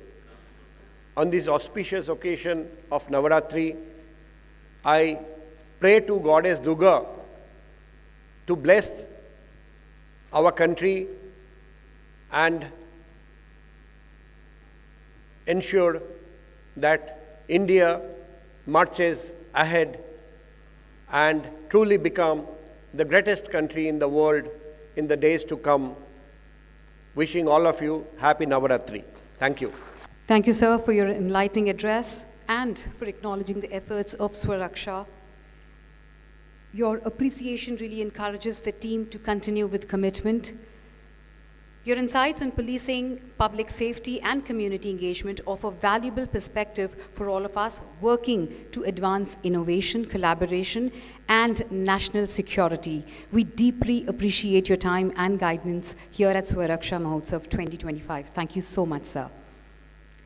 And ladies and gentlemen, I would like to acknowledge the presence of and wholeheartedly welcome and invite to stage our special guest, Mr. M. Sri Bharat, Member of Parliament, Visakhapatnam. Yes, sir, we would love to hear it. Sorry I'm late to all the distinguished guests on the dais, including our police commissioner and all the guests who've come from out of town. Welcome to Visakhapatnam. This mic is a little bit on the shorter side for me, but I hope you can all hear me. So I was told by Aditya that members on the stage have spoken about defense and Navy and aerospace, and I should speak about Andhra and what we're trying to do. I don't know how many of you know our aerospace advisor is Dr. Somnath, who was heading ISRO, and our defense advisor is Dr. Satish Reddy, who was heading DRDO and is also advisor to the Raksha Mantri today. And these are not nominal positions where they're getting some title or some benefits. They're very actively partnering with the state on how we can bring in investments. I think as a target in this term, we've said we want to bring about 1 lakh crores of investment into the aerospace and defense ecosystem. And there are many things that are being mooted. I'm not the subject area expert, but they want to do a naval cluster, they want to do unmanned and drone vehicles, and then ammunition and attack things. I think the first thing that we've started with is a progressive policy, which I encourage all of you to go and read, the Aerospace 4.0 policy. And we're inviting both public and private sector stakeholders to come and work with us, to invest with us. Our advantages are, one, we already have a launching station in Sriharikota. Recently, Minister in the PMO, Dr. Jitendra Singh, was here for National E-Governance Summit.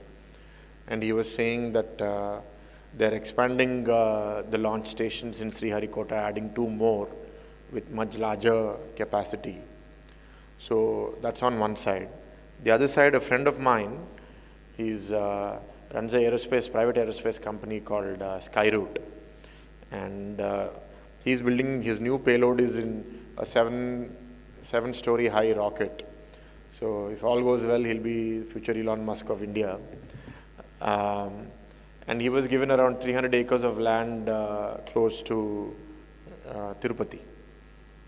And even after the allotment, he had come here for some other event, and he happened to meet the Chief Minister and Mr. Lokesh, and he had said that the land price at which it was allocated was slightly higher than his budget was permitting. So he requested for some consideration. In that meeting, again, he has gotten a reduction, almost 30 crores of reduction in land procurement.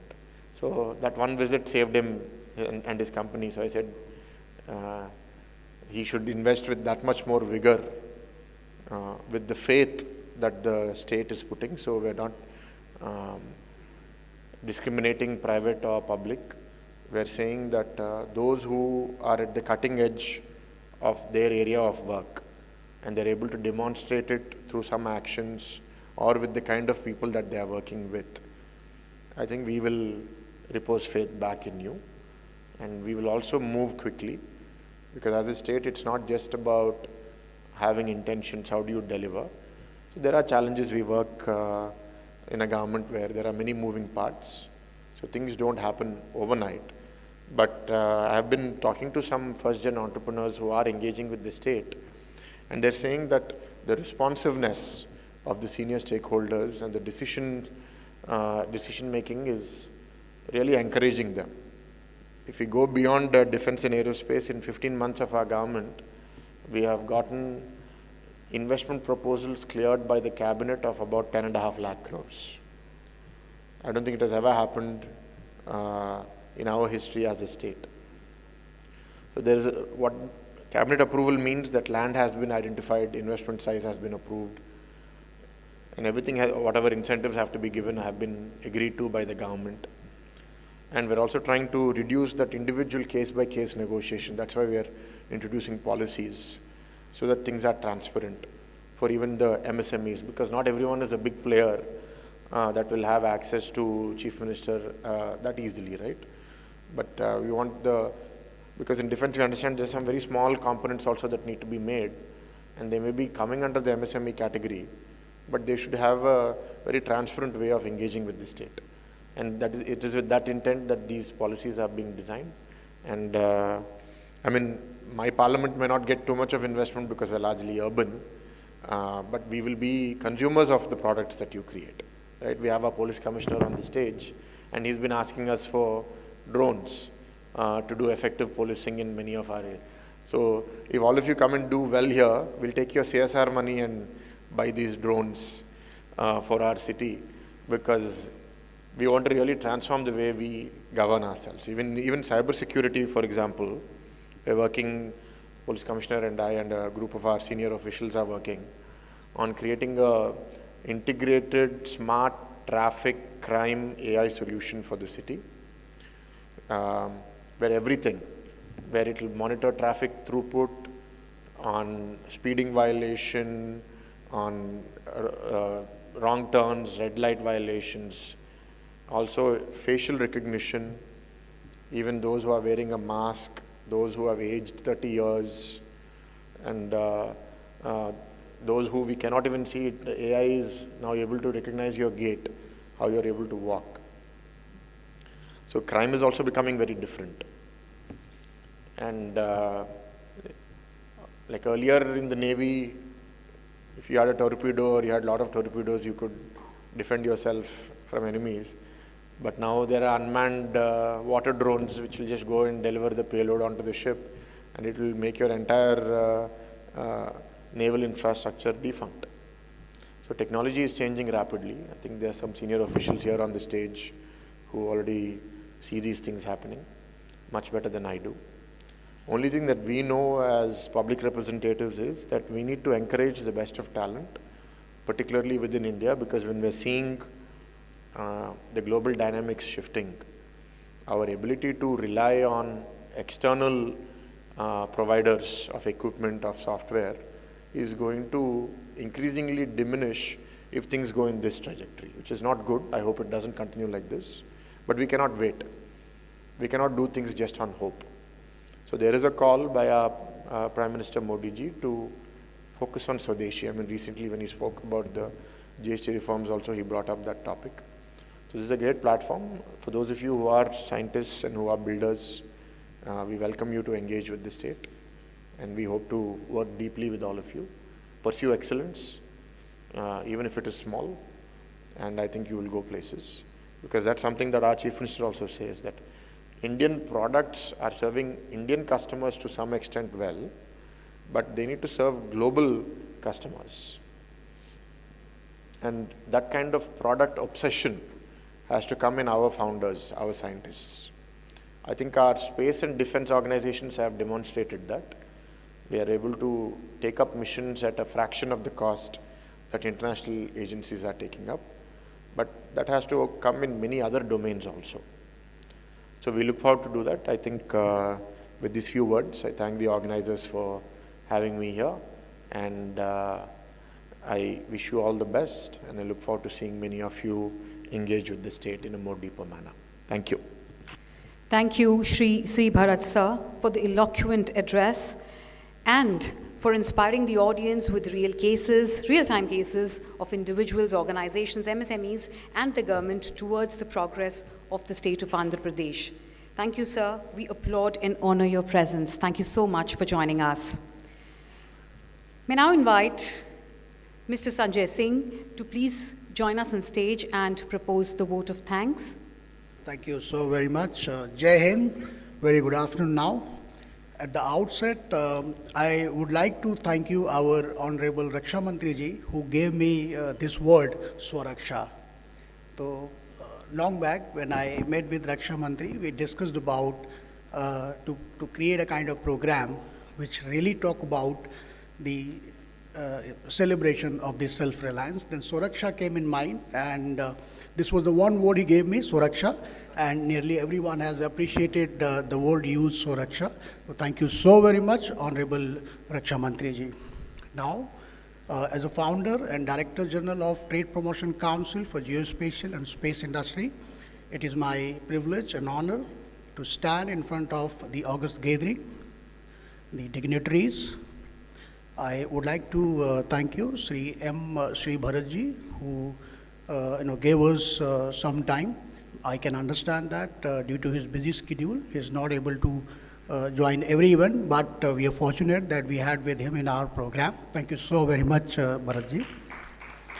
Our chief guest, Shri Bagchi ji, the Commissioner of Police, and I was very inspired to hear the story that he just narrated here, which gave us an idea that it's not just a story, it is the whole ball game that we need to understand.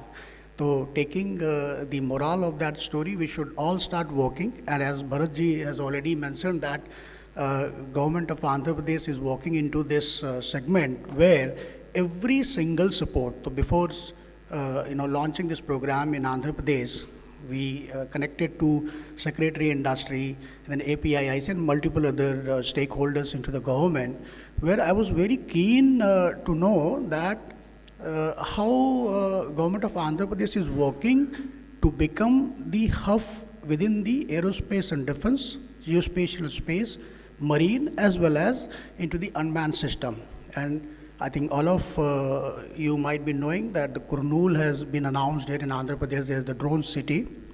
Aerospace and defense hub, I'm pretty much sure that the Vizag, Amravati is going to be very soon, and multiple organization has also connected to government of Andhra Pradesh. I would like to thank you, Rear Admiral Shantanu Jhaji, who came into our program, gave the insights, and seriously, we today came to know that Navy is the leading the organization within the country, which made us proud that we are the third largest Navy in the world. Thank you so very much, Rear Admiral Santoji. I would like to thank you, Manish Vermaji, DIG, Indian Coastal Guard. As he mentioned that I briefed him. Yes, I briefed him about the program because he was not at all aware about the program. But whatever I briefed, I'm shocked that I gave the brief of 2 minutes, but he spoke around 15 minutes. So thank you so very much for being with us, sir. Thank you so very much. I would like to thank you all our sponsor, Sri Sajid Mukhtarji, the Chairman and Managing Director, Rota Group of Industries, to support SwaRaksha Mahotsav 2025. I would like to thank you, our strategic sponsor, HD Link Space Labs Private Limited, the CEO, Rupesh Gandupalli ji. I think I can proudly say that Rupesh ji is the person, belongs to Vizag, and this is the first time in the history which I can proudly claim that our sponsor, HD Link, is the company which has designed the Make in India satellite in US and manufactured in India. However, it normally happens that nowadays what we have seen here in the market, that every startup, what they're doing, that they are designing or working everything here, and they're getting the patented the product there in US and multiple other countries. But it is the other thing which we came to know, that it was designed in US and patented in India. Thank you so very much for being with us, sir. And a special thanks to Hindustan Shipyard Limited, Commodore Singh, who came to our program. He took a lot of time, I would say, to come into the program from his busy schedule, though I met with Sir, and I was quite happy to know that HSL is doing the wonderful job and made us feel proud. Thank you so very much, Commodore Singh, for being with us. And with all these thoughts, I would like to thank you, every single person in the audience, my friends, ladies and gentlemen, for being with us, for SwaRaksha Mahotsav, making it a grand success. Thank you so very much for your presence. Thank you. Thank you, Mr. Sanjay, for the enlightening address and also enlightening us about the essence of SwaRaksha Mahotsav 2025. And also thank you for the words of gratitude. Indeed, gratitude is the best attitude. Requesting all the dignitaries on stage to please be with us for a few more minutes, as we are now at a very special part of today's event, the recognition of excellence in aerospace, defense, space, and geospatial innovation. These recognition, ladies and gentlemen, celebrate the very spirit of SwaRaksha Mahotsav, bold collaborative innovation that strengthen our strategic capabilities. Today, ladies and gentlemen, we honor risk takers, builders, and partners whose work accelerates the self-resilience and secures our future. I would kindly request and invite our chief guest, Shri Shankar Prata IPS, and Shri Bharat Sir, along with all the dignitaries on the dais, to please do the honors. May I also invite Mr. Sanjay Singh and Mr. Aditya Sabharwal to join us on stage to do the honors. To begin with, let's celebrate the outstanding indigenous manufacturing, a pillar of our Atmanirbhar vision, and the outstanding indigenous manufacturing award goes to Mr. Sajid Mukhtar, CMD, Rotor Group of Companies. Ladies and gentlemen, a huge round of applause as we appreciate his contribution.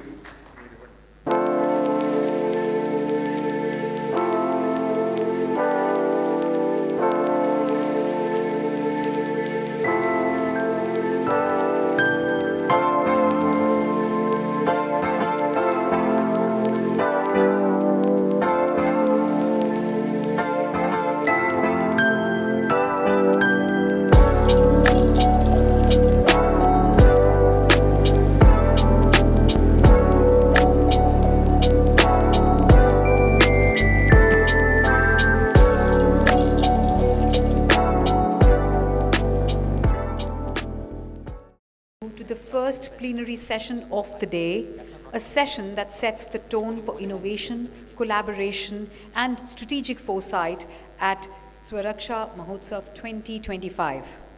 This session, titled Brave Bharat, Secure Bharat, Building a Multi-Domain National Security Ecosystem, focuses on envisioning a unified, tech-driven national security framework across land, sea, air, space, and cyber domains. We will explore how India can strengthen resilience through indigenous innovation, joint operations, and multi-sector collaboration, truly embracing the spirit of a brave and secure Bharat. It is our privilege to have with us two renowned leaders whose experience and expertise will guide our understanding of a multi-domain national security ecosystem.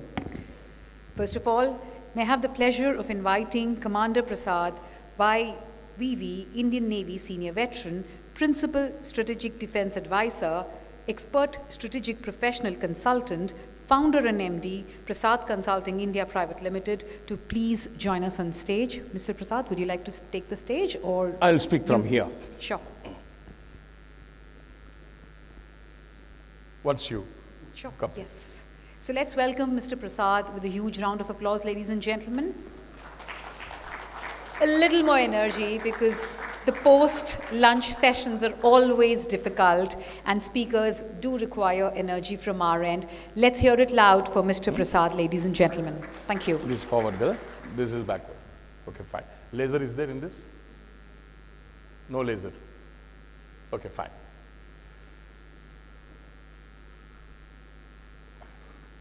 Good afternoon, friends. Just to take a stock, in fact, to take stock rather, it's useful for me because this session is going to be quite interactive. How many of you are from non-defense? Not defense. When I say defense, Army, Navy, Air Force, Coast Guard, fine. And if, of course, you have worked in paramilitary forces, BSF, ITBP, SSB, Assam Rifles, these are all the paramilitary forces, auxiliary forces. But other than this, purely from civilian establishments, civilian industry, and how many of you are there? Okay, because the terms which I am going to use, I wanted to know how much I should introduce and how much I should explain. Only for that reason, I just wanted to know this, nothing else. Firstly, let me thank you, because you are going to have a bit long session. And the subject is multi-domain security and strategic readiness. Are we ready? That's the question. Many are assuming that we are ready. And to me, we are not ready. We need to be ready. We say that we are a nation of sovereignty. What does that mean? It means that we have the supreme authority. Sovereignty means that we exercise the supreme authority. That's the meaning. Do we exercise the supreme authority internationally? With reference to our defense systems and equipment, our defense preparedness? Yes will be the answer from many. I'm not going to give you any negative answer. Yes, we are. But there are miles to go before we sleep. There are miles to go before we sleep.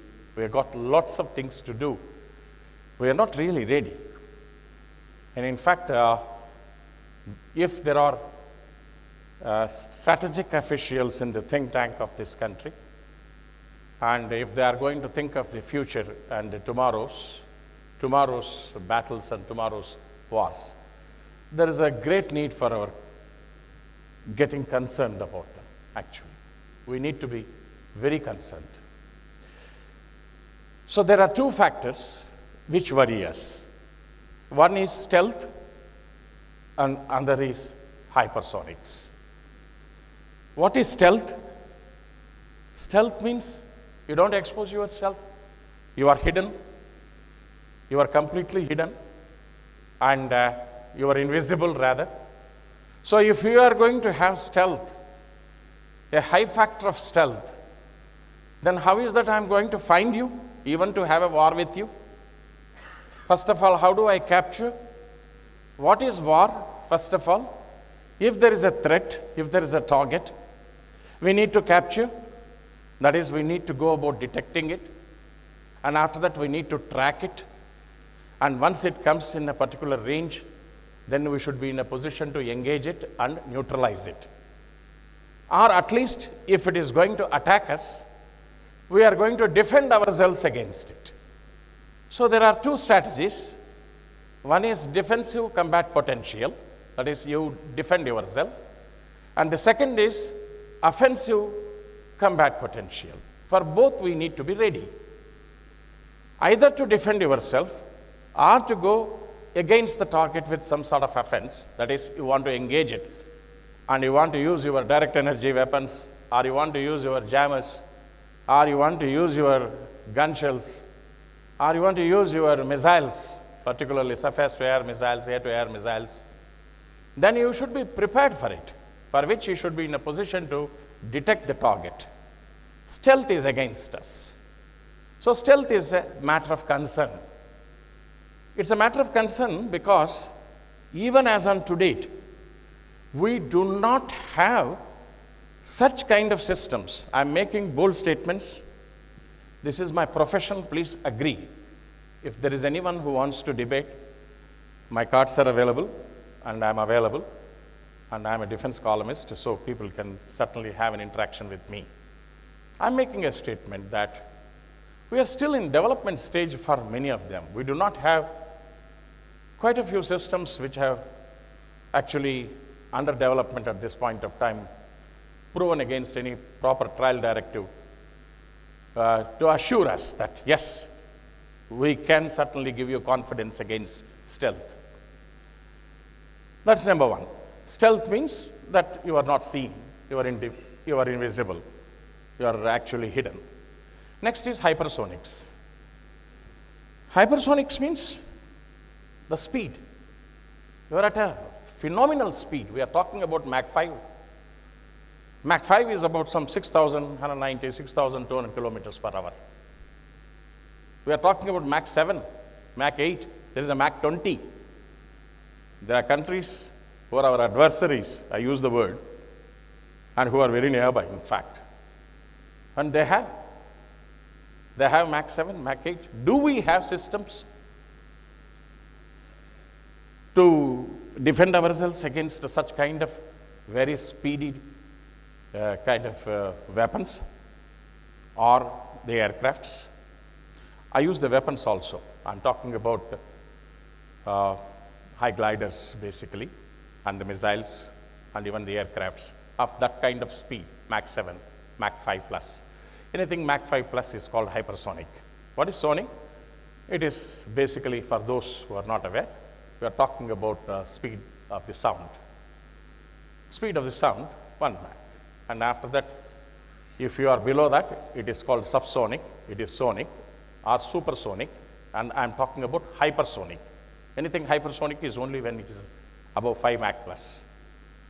Now stealth. As I am standing now, the stealth is decided by the RCS, that is the radar cross-section. The radar cross-section for a person like me who is standing now is 1 square meter. And if it is a crawler, it is about 0.1 square meter. If it is a large ship, it is about 1,000 square meter. But do you understand that we have got the targets which are going to chase us, which are going to be deployed against us, which are of 0.00001 square meter? We are talking about minus 40 dBm, minus 50 dBm. Do we have? We don't have. So, the factors which I am going to explain today is invisibility and speed are the weapons of tomorrow. So, how are you going to overcome that? Detection and resilience must be the guardians of today. So, here I am trying to bring you close to the theme, multi-domain. I am going to explain to you from radar domain, and electronic warfare systems, EW. And for those who are not aware, let me explain. Electronic warfare suite means there are 3 components in that. One is an ESM, electronic support measures, and the other one is ECM, electronic countermeasures, and other one is electronic countermeasures, that is ECCM. ESM, basically you capture in silence, passively, you capture all the emitter characteristics. Emitter means any kind of a target, and you capture the emitter completely, the type of the emitter, and the pulse parameters, the direction of arrival, the frequency, etc. All those things you capture. That is, you get the data. And that is, you are going to make avail this electromagnetic spectrum in order to capture the presence of a target and analyze it. That is electronic support measure. If it is an electronic countermeasure, we are going to deny the enemy and any kind of use of electromagnetic spectrum, so we are going to jam it, all the types of jammers. There are noise jammers and deception jammers. Noise jammers we can't use in the modern world. You are out-routing, you are using high RF to block them, you are giving away your place, you are giving away your position. So it's going to be advanced deception jamming using advanced characteristics. And that's where AI comes in. I will come back to you on this. So ECCM is survivability. That is, we know that he is going to jam us, then how do we survive? So for that anti-jamming facilities, the various conventional themes are there, but we are going to go with the new themes, which I am going to explain. So I am going to give you one radar domain, one electronic warfare systems domain, this multi-domain, and then we are going to engage how we are going to fight against or combat against this kind of targets which are of stealth nature and which are hypersonics. So that is the subject. So strategic readiness is for us to get ready to fight against the stealth and hypersonics. Multi-domain, and we are talking about radar and electronic warfare systems, their fusion, their synthesis, and that is the subject. So with this, I'll proceed now.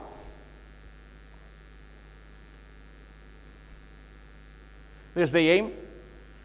Examine the stealth and hypersonic threats, outline radar EW fusion, because one radar cannot do the job. Similarly, one EW suit cannot do the job. We have to have system of systems, and each system is going to bring in some kind of various data, and all the data could be incomplete. So we take the incomplete data from each of it, and we work out with fusion, that means with synthesis of it, to arrive at some kind of complete data and arrive at some kind of an actionable path. That actionable path will be to attack against the targets of stealth and hypersonic nature. So that is the subject which we are going to talk about, and define the stealth and hypersonic problem spectrum, explain radar and EW synergy and the fusion core, and there is something called unified kill chain. I will explain what is this unified kill chain. This is nothing but the synthesis of these two sensors, radars and ESM. That is the synthesis of this. We are calling as the unified kill chain.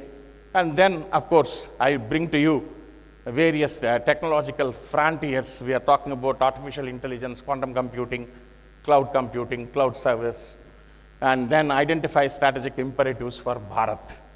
What Bharat must do? Should we continue to do what we have been doing? Then we will continue to get the results what we have been getting, and they are not good enough.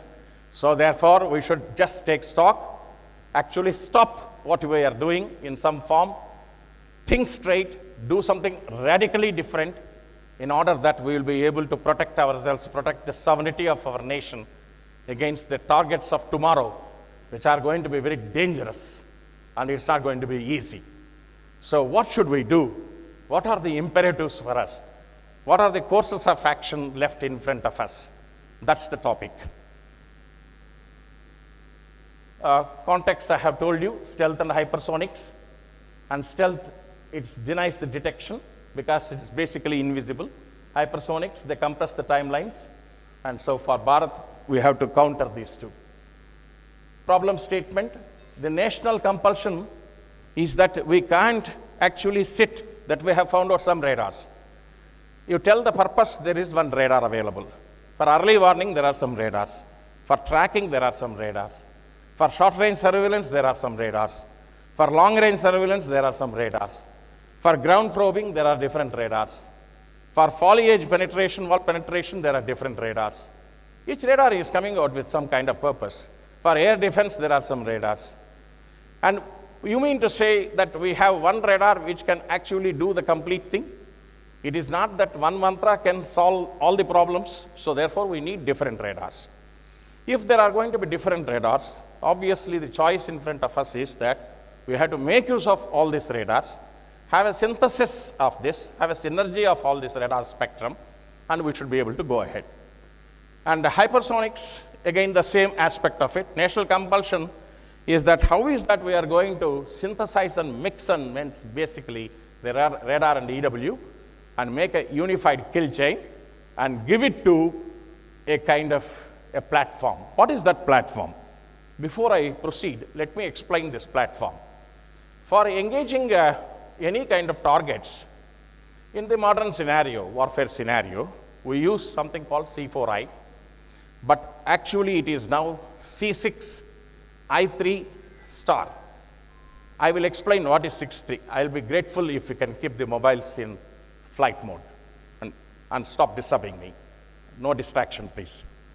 And when I say C6, it is command, control, computer, communication, combat, and cyber. These are C6. And if you say I3, information, intelligence, and interoperability. Information means whatever you get, the raw data. Intelligence means what is actionable.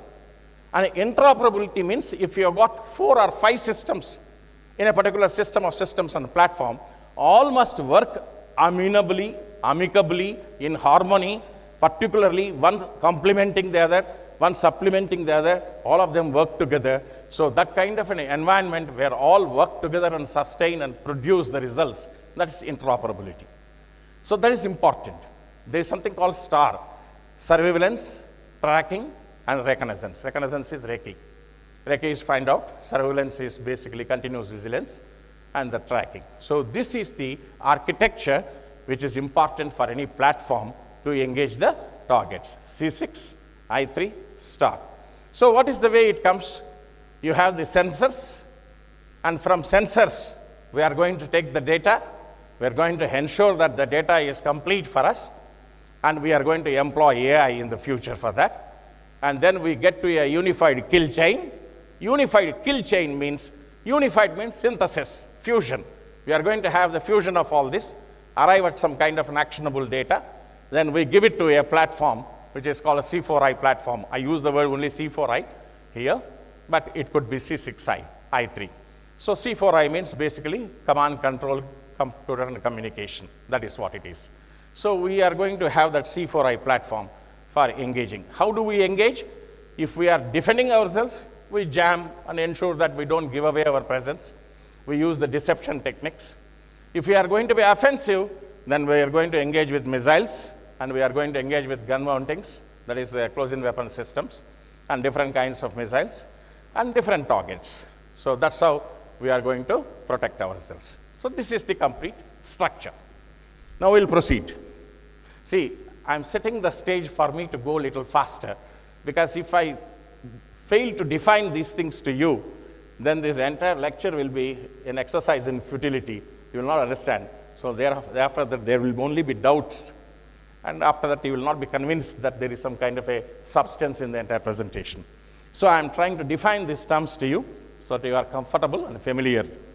Now let me proceed this. The stealth challenge, I mentioned to you, today we have got the targets of the size of a marble, size of a golf ball.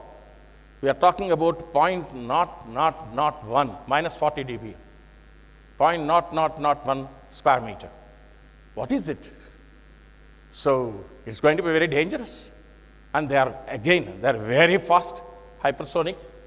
And so this is stealth. So it exploits clutter and detection gaps, particularly surprise. That is the, of all the war principles, the surprise is going to be a very attack element.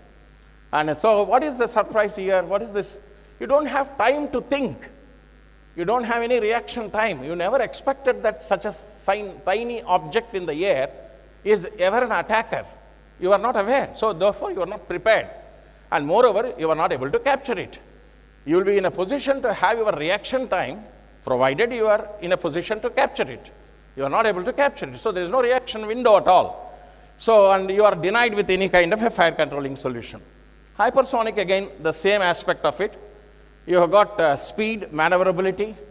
The maneuverability of it with the serpentine routes and the way it goes, the way it has the gliding paths, you will not be able to really handle it, capture it. So plasma sheath, it basically distorts, plasma sheath distorts your radar tracking. By the way, these days, all the aircrafts, all the missiles, in fact, they're all coated with the radar absorbent material coatings.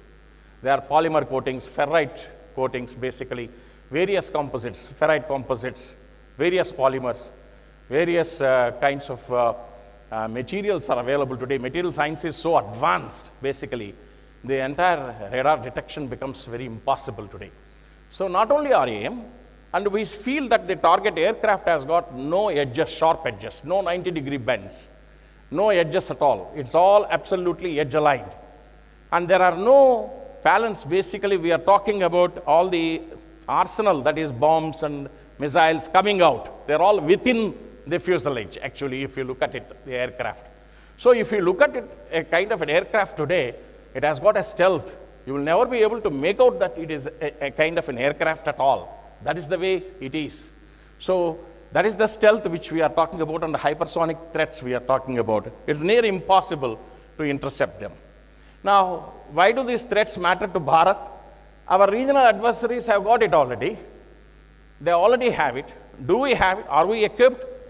There will be some shocking news for all of you. Not many are tried, except the BrahMos missile, what we have. And some of them, of course, we have got, but most of them have not been tried. The Indo-Pacific theater is a high-stakes environment, and strategic vulnerability is going to be very, very high. And urgency is that we have to leap into this technological frontiers. We can't continue to do the same DRDO, the same way of taking 10 years, 12 years for a project, and we continue to do. And we don't allow the people who are competent or who are intellectuals coming out of the college to do anything for them. We tell them 100 reasons why they cannot do. We show and throw the books for them. This is the way we are going to procure, and only this is the Bible that we are going to follow. So it will take 2.5 years for us to get a system once it is ready. So I think we should forget all this kind of aspects. We should think new. We require new governance, new military governance in aspects of equipment induction policies. And we can't be certainly doing what we have been doing. This is the age of AI. This is the age of cyber. In fact, the wars are fought without a single bullet fired these days. We already had experiences of Kundakalam, that nuclear station. We had DRDO sites hacked. We had some power grid stopped. We had all these things already. We had experienced, whether you are aware or not. In next 2 papers, tomorrow and day after, I am going to explain this. So we have got serious problems. So can we do the same things which we have been doing? So the answers must be different from the decision makers and the strategists and those who are sitting in making the decisions of the equipment induction. They have been calling about the level playing field, and we have to ensure that it is not just level playing field alone. It is a uniform field. That's what we want. For all those who are competent, they must be able to protect, because everyone has stakes in protecting the country, not just only one segment of the people. So that is the things which matter to Bharat. So the topic is radar EW synergy. I quickly proceed now. Radars means basically detection and tracking. You are aware of it. So passive detection, deception, survivability. Fusion means we will have a kind of an adaptive sensing and adaptive capturing, adaptive processing, and that's going to be the fusion. Philosophy is system of systems. You have some competence, she has some competence, the other person has some competence. Individually you cannot do anything, but combined in a matter of synthesis, you are in a position to progress and do the meaningful. Same thing goes with systems also. No single system will be able to find solutions for all problems. Not one can win against everything.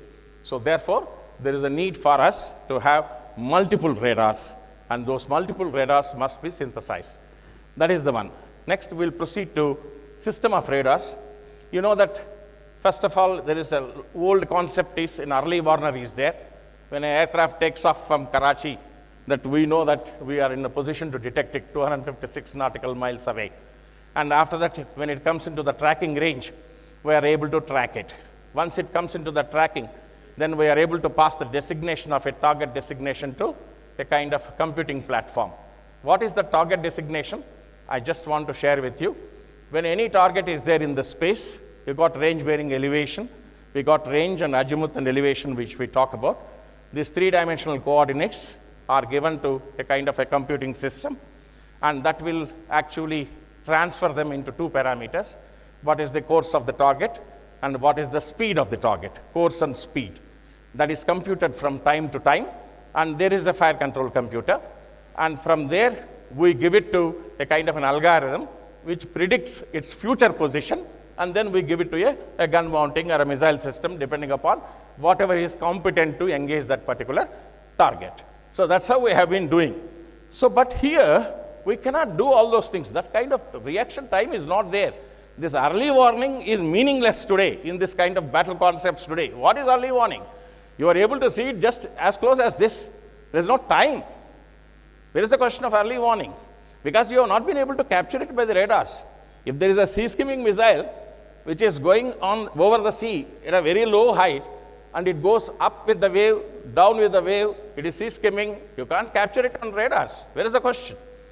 So therefore, there are threats of that kind of nature which are very serious. So therefore, we need to have system of radars. And this is a simple diagram. There's an early warner, tracker, target designation. We give it to the AI. AI is artificial intelligence that becomes the solution. Why AI? What you can do for perhaps 30 days, AI is able to do in 10 minutes today. You know it? So that's how we need to have, whether it is patternization, or whether it is pattern recognition, or cognition, or understanding, analysis, synthesis. For all these things, we require AI. So if I develop anything more than this, it will become a very big lecture. So I'll confine myself to explain to you that we are using AI for the system of radars. So there are different radars. You know that there is an X-band radar, L-band radar, C-band, and after that, you've got over-the-horizon radars, foliage penetration radars. We take all the kind of radars which can actually see the target through the clutter, through the fog, through the clouds, and at the same time, we are in a position to capture it depending upon the distance. And the various actually parameters which explain about the radar, coherent, incoherent, different kinds of things. So we take all kind of radars, system of radars, and we use AI with it, and then we have the actual picture. Next, radar narrative. Okay, this I'll skip. System of EW suits. ESM, I mentioned to you already what it is. ESM is, ECM is, ECCM is. One is, ESM is to capture and detect. ECM is actually to engage jamming, particularly jamming. Advanced jamming is deception jamming we are doing. And ECCM, and that is resilience and survivability, which we are talking about. So here, this is a system of systems again. We are taking ESM, ECM, and ECCM, but ECCM we are trying to use low probability intercept, various waveforms, and we are trying to do advanced digital signal processing, and basically cognitive ECCM. There are many techniques today, and we are trying to do all this, and we are going to have AI-aided EW fusion. So now, radars, we have AI-aided fusion. EW, we have AI-aided fusion. We'll proceed next. By the way, let me explain to you. The importance of the ESM is about something called range advantage factor. Range advantage factor is, in the case of radar, you send the RF energy, it goes and strikes the target, and it comes back in its diminutive form. You receive it, and you compute the time, you know where it is. That means it's two-way. In the case of ESM, you are a passive listener. You are able to capture the RF emissions of the target, and you are able to listen. It's one way, not two ways. So you are supposed to have an advantage, range advantage, if you are using an EW, that is ESM, rather than the radar. But that's not the case. We have some ESMs today which are obsolete in their operational sensitivity bands. We have got some radars today they have got very, very high operational sensitive radar receivers. So we are not actually gaining that range advantage. We need to have a kind of an AI fusion, because there is a limit to the technology. Now we have to see how much we can progress. So this is about EW narrative. And now fusion core. So now we have got the fusion picture of radars. We have got the fusion picture of the EW. We are going to synthesize both, and we are going to have radar and EW fusion. Again, AI enters into the scene. And this is what it is. This is system of radars, the system of EW suits, and we give both to a unified kill chain, which is going to have AI characterization. And with that AI characterization, we are going to find what was information. We will get all that incomplete story will be out. We will come to a definitive scenario. We'll come to an actionable path, and that we are going to feed to a C4I platform. So we will detect now carefully, irrespective of where it is, how close it is, how invisible it is, how fast it is, but we are going to detect with this kind of system of systems and this fusion, and with the AI characterization, we are going to detect it, and then we are going to have it to the C4I. And so we will detect, we will track, we will jam, we will engage, we will neutralize. This is what is a unified kill chain with a C4I platform.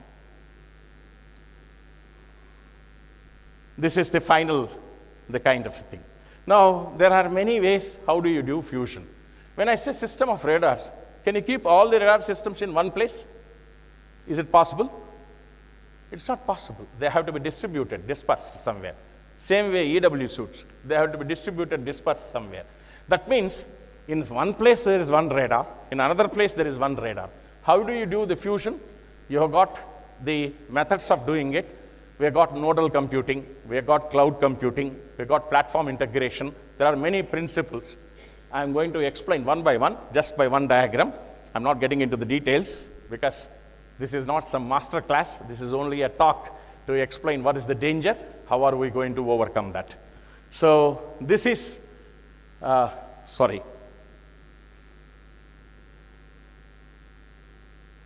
platform integration I mentioned to you. Technological frontier. I mentioned to you, we have to have a method of working on the various architectures to have dispersed and distributed radars, dispersed and distributed EW systems, and having a method of fusion. How do you do the fusion core, and how do we synthesize? Because they all can be in different places. One is like this, nodal fusion. It is very important that we have different kinds of positions, different kinds of platforms. We ensure that the data is dispersed into various things, and then we do the nodal fusion. That is one option one. And this, of course, has got resilience is very important thing in this. And this is the way it is, nodal fusion. That means we have got one node, another node, and C4I. It is like that something you are doing in your house, his house, and their house. So each is one node, and you are trying to ensure everything is synthesized and passed on to one place for basically trying to get into the battle readiness.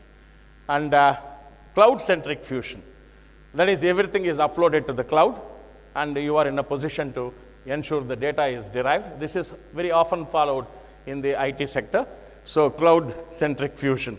Here the dispersion is basically with the cloud fusion core. And the next one is platform-centric fusion. Platform-centric fusion means you have one platform here, and we call it as AVAX, or a big ship. And in this platform, we have various things basically being fused and synthesized. Each one has its merits, each one has its disadvantages. If you have got a platform-centric fusion, if the platform is lost, you lost the battle. So you can't put everything in one place. And if you have got a nodal, then resilience is there, but you will have a graceful reduction, basically degradation if you have nodal. But that has got some kind of advantages. But it will not be complete. It will not be quick in times of doing it. So now again, cloud has got very susceptible, very susceptible for cyber intrusion and cyber attacks, the clouds. So therefore you can't go for one technique. You have to have a fusion of, again, these three. And so with this, we will be able to handle these threats of stealth and hypersonics. But how the nation must get ready? I am suggesting F2C model. What is F2C? So far, Navy or Air Force, they take the position, I am the buyer. Sorry, I got a book, and I'll go by this book, and I'll only procure in this way. And there is one MOD for me, and if I do anything independently, if there are mistakes, we are going to be court-martialed, we are going to have cases. Politicians can run away with thousands of crores. But you see, no defense officer or nobody else can make even a single mistake and get away. It is not possible. If you are an official in the government, you can't get away. You want to get away, you have to be a very high-seasoned politician only to get away. Otherwise, no. So therefore, people are worried about it. Stakes are there. There were cases. So people are worried now. Each time there is a new case, we included some 4 or 5 papers more into the book. Today we have a very big book. So it's that book, it takes 2 years for you to trial out a system and do it. Can we do all that today in this kind of environment? So it is not possible. So the force, that means Army, Navy, Air Force, or Coast Guard, they cannot take a position saying that I am the buyer, so sorry, somebody else will have to sell it to me. No, you have the stakes, you are fighting. So therefore you jolly well integrate with this entire country. You see where the expertise is, where the intellectual capabilities are. You have to ensure that fusion of all these things. That F2C is only for that particular reason. Force to company. That is what is F2C. It is not that there is only one Bell or one HAL or one, and they will say that all the SMEs and MSMEs have to work with me, and they will find the time in their own way to do it. No, such domination and such things cannot work. We have to have multi-tiered feedback loop. We have to have a co-creation. I use the word co-creative model is required, F2C. These are the strategic imperatives for the Bharat. If you say you've got a sovereign nation, and your sovereignty is proven only when you don't buy anything from others. We are buying left, right, center from other countries. We are buying the software also. I'm sorry to say, you do not know the risk of buying an import software is horrible. You don't know whether it is going to work at the time of the battle or not. You don't know how your cloud architecture is going to be at the time of battle. There are so many risks are there, and we are using Windows. Windows is never a reliable platform as far as the real-time operating system is concerned for any kind of a mission-critical requirement. It is not. US DoD will never allow you, actually, if you take a Windows, we have to have our own OS. Actually, we have to have OS-independent kind of mission platforms. That is the way we have to progress. And we are not in that lead as such.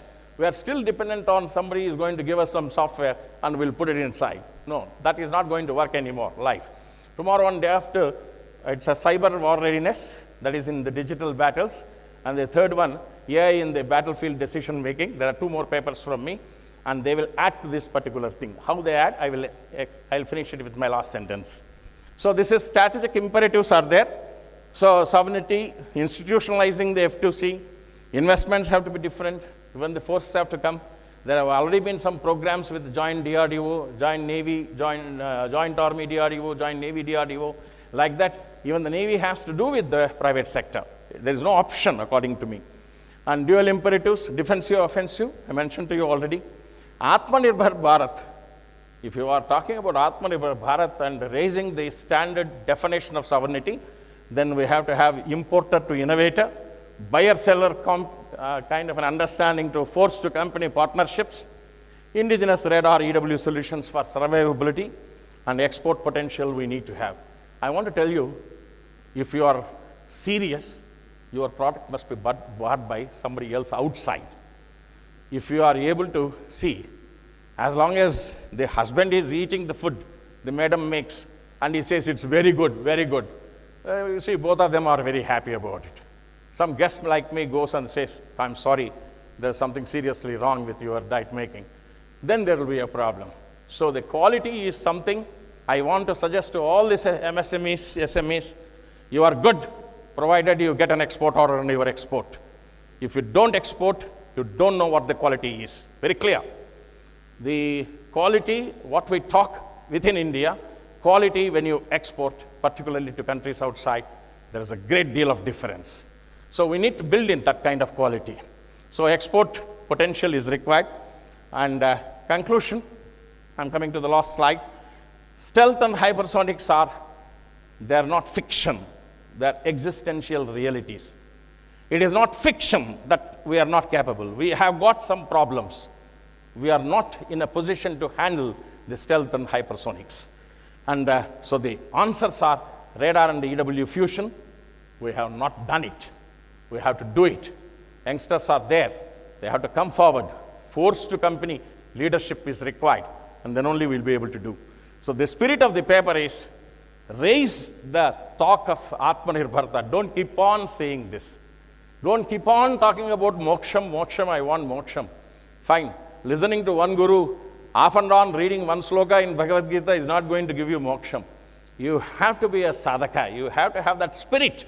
You have to get into the nerves of it. You should be able to handle it yourself. So Atmanirbharta is not a statement. It is a very, very serious aphorism. So we have to get into that kind of an understanding. So a call for resilience, innovation, and Atmanirbhar strength. Thank you, friends. If there are any questions, please talk to me. I am available. I'll give you 5-10 minutes, if you don't mind. Some questions, please.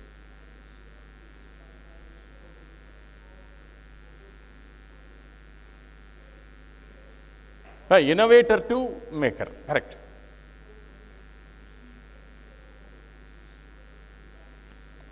Somebody mic, please. Mic. Everybody should listen to the question. Give the mic, please.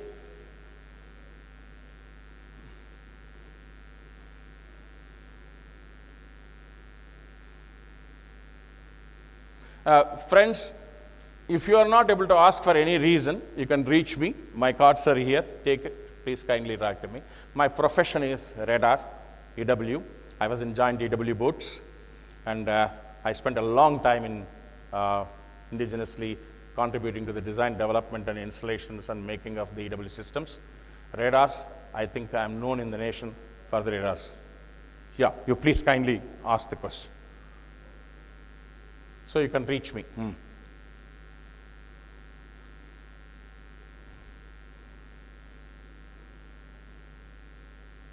You are not ready.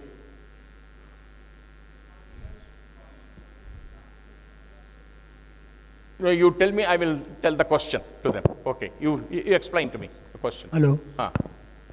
My question is that when we from innovator to okay, and on the other hand we see country India, which has further been divided into states, and please go back to my plan. And when we state-wise communicate with the state government, we find that every state government is in the race to have the organization to set up into their state only, just to enhance the, not focusing over manufacturing. It is just they are focusing over the increasing the economy. How do you see this thing? How do you see this thing? Whether there should be any mandate by the central government that states whosoever are focusing over bringing the companies set up into their state, rather asking them to set up to the state wherever they are setting it up. Every single state should extend the support so that they may be capable into manufacturing what is required.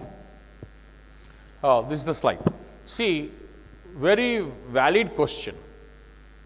What he asked is, each state is trying to optimize in their own way, but the defense belongs to the subject of the center, that is the union government. And the union government has actually left it in its own way, and they have got big books to go by. They have got committees. And there is some kind of, disjointed, totally disjointed and disconnected kind of method. And there is some kind of improportionate and inappropriate kind of model. Yes. For setting up any facilities, you will need land, and land is available with the state, not with the center. So if anybody wants to put up an industry or any kind of a site, they have to actually negotiate with the state government. And similarly, sorry to interrupt you, sir. Sorry to interrupt you. I just wanted to add into it, like you were saying that the government, every single state government has their own their policies in place. Yes. Whereas the services are, schemes are there, land is there, land is also there. But so, though I am in Delhi, but I want to do business in Mumbai, then Maharashtra says until you come to my state, I will not support you. No, that's the problem. But as an organization, my product, which I am working on, is useful for the entire country. No, you have a point. What I am trying to say is the existing model needs to be reviewed. Very simple. There has to be a greater sense of coordination and affiliation between the bodies of the center and the bodies of the state. And so, therefore, they have to have a finite mechanism, and that particular mechanism must work in an integrated way. What we have been doing, we can't continue to do in the same method. Sorry. So, therefore, there has to, Atmanirbharata now becomes an equation of an integrated model, integrated functioning, a synthetic approach, a synthesis approach, an approach of synthesis. So, states and the union, they have to work together. In this, the stakeholders are the different companies as well as the government bodies, and in majority the forces also. That's why this F2C collaboration has to work along with the states and the center, and then only it will be a successful model. And for which a new theme has to be written, and it requires an act again. It is not some book that we can publish it and signed by the defense minister alone. And it has to be an act, a legislation has to come in, and we have to work in a new theme. We have to identify that the threats are going to be far exceeding and dangerous, and we have to think very differently. And tomorrow and day after tomorrow, I'm going to exactly explain whatever you have said. We need different committees. We need a tri-service command. There are going to be different. I want to share with you the total discussion of mine over these 3 days is split into 3 parts. One is sovereignty of ICE, that is the radar and EW. And there is something called sovereignty of SHIELD, that is the cyber hardening. And the next something is called sovereignty of algorithms, which is nothing but AI in the battlefield decision making. So these 3 papers will give you, in sum, the total concept of what the battlefield is here today in digital space and how we have to be ready. Next question, please. Anything? It's okay. Thank you. Thank you so very much, sir. Wonderful. Thank you, Sanjay, for enlightening all the people with your question. Good afternoon, sir. Myself, Sir Vijay. I am second in command in BSF. Fantastic. And I am here on the behalf of DG BSF, sir. And along with my senior, Mr. Bhandari, he is commandant in BSF.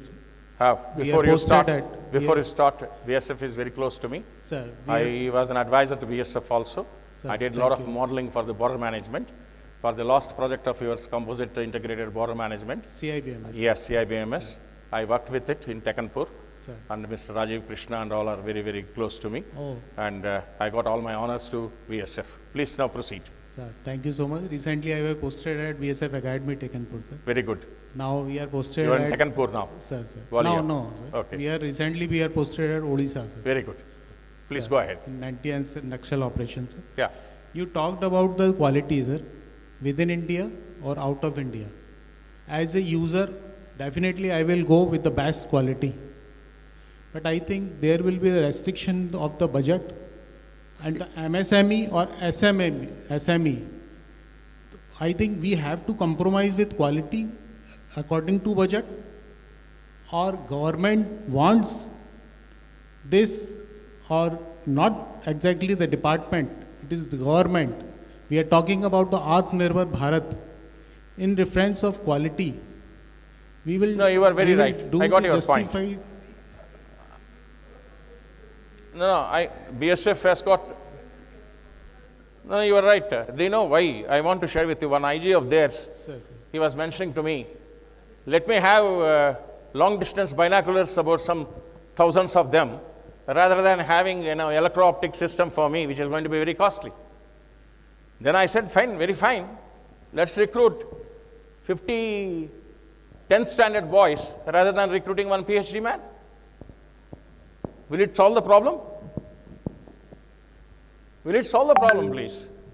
You require, for a particular purpose, a highly learned and highly qualified man who has of PhD cadre. And you say, no, why should I pay him 500 lakhs? Here I'll pay 5,000 rupees for a 10th standard student. I'll recruit 100 of them. You can recruit 1,000 of them. You will not get anything out of them. So what I'm trying to share with you is the same story goes. Yes, you've got long distance binoculars, but there's something called a radar composite surveillance system, which is called radar and electro-optics. And if you say that, I would like to deal with my budget in a very, very optimized way, I would like to have more numbers. And as long as these thinking practices go, we will have continuously the substandards. I'm sharing with you, please, we have to change the mindsets of the people in the decision makers. I'll tell you one thing, let me explain. You require very forcefulness to change the mindsets of the people. And now, we don't change the mindsets. You can't go against your IG. After all, obviously, he's writing your report. And next time you want to become something else.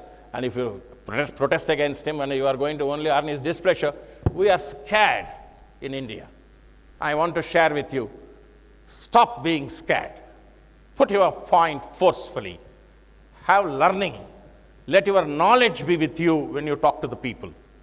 So therefore, quality is not going to be compromised. It should not be compromised. No substandard. And budget, if you want to tell, I want to share with you, it will be laughable in India if someone says that there is no budget. Thousands of crores are being surrendered. If you want statistics, I will give you. I will give you. Another problem is that if you don't scare, I won't buy your product. Then what to do? What industry should do? On behalf of the industry, I have a question. We have to have a different nation. If we think China is our adversary, I'm now coming out open in the discussion. So far I've been hiding. the names. And if China is going to support Pak with their hypersonic aircrafts and with their stealth bombers, where are we going to be? And all these kind of discussions, these mindsets, these thoughts of corruption, favoring somebody, and these books, do you think that they are going to help us on that day? Now we have to think differently. Today is the day of AI. AI tells you very clearly that you can't think the way you have been thinking. It is totally different. And you can't handle things without AI, because in split-second decisions, how can you make, in what kind of pattern recognitions we'll have, what radar cognition we'll have, what kind of EW understanding you will have, what kind of advanced adaptive DSP you will have for ECCM, what can you do without that today? So if we are talking about these concepts, our thinking has to change, mindsets have to change. We can't be doing what we have been doing. Now, for which this revolution has to come in every mind, everyone. And whosoever has listened to me, please proceed and to your decision makers, your decision influencers, and explain to them, confide in them. The stakes are different today. They are different today. Do you know that your threat is going to be as small or as big as one golf ball? 0.001 square meter. We don't have a single radar which can detect it. Thank you. Thank you so very much, Commander Prasad, for your insights. May I request the anchor yes. to announce the... Thank you very much. Thanks for patient hearing. Thanks, Sanjay. And I hope the talk has been useful. Thank you very much. Thank you, Commander Prasad, for your insightful and energetic presentation, and for sharing both strategic and actionable wisdom, as you called them, the weapons of tomorrow, invisibility and speed. Your expertise in multi-sector collaboration and national defense adds strength to our vision of a brave and secure Bharat. Thank you so much.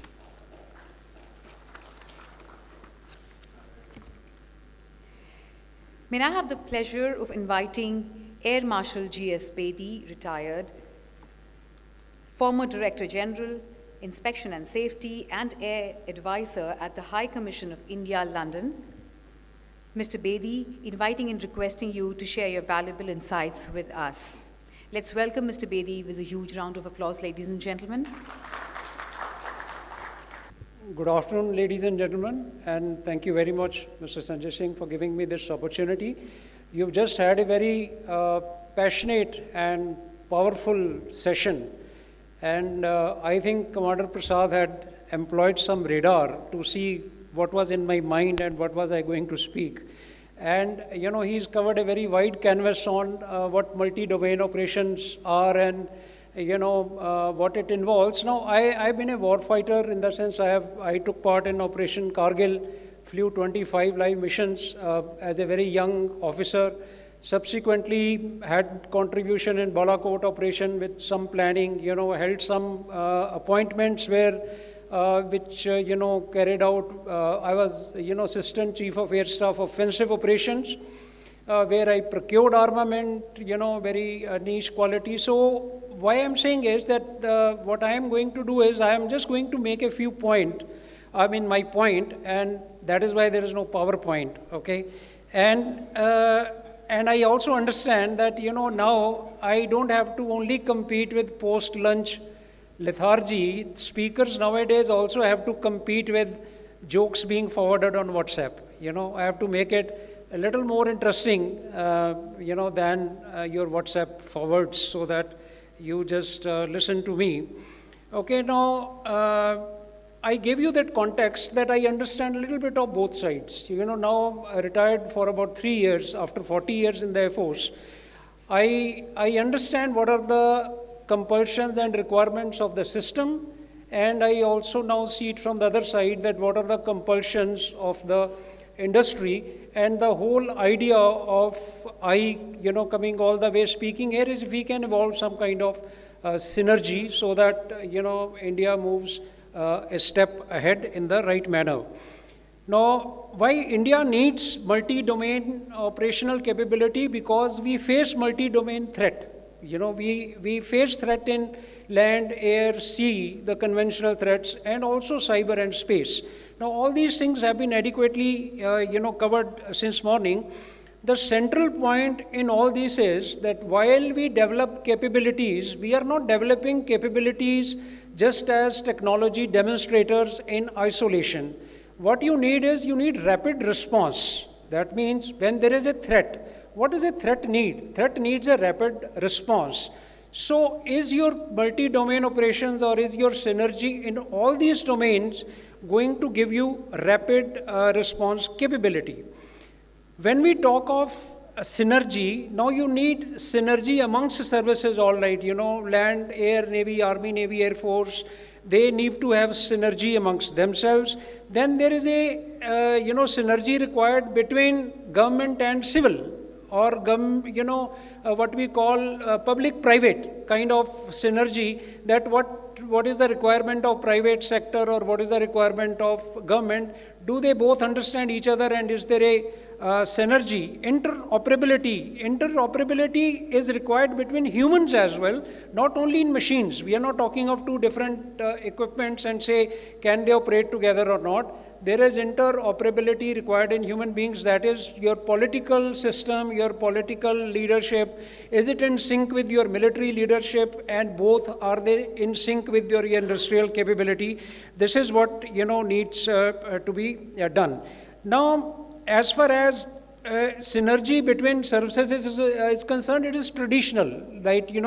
Army, Navy, Air Force has joint structures. There are so many forums. We are talking of, probable theater commands, required, not required. All those debates carry on.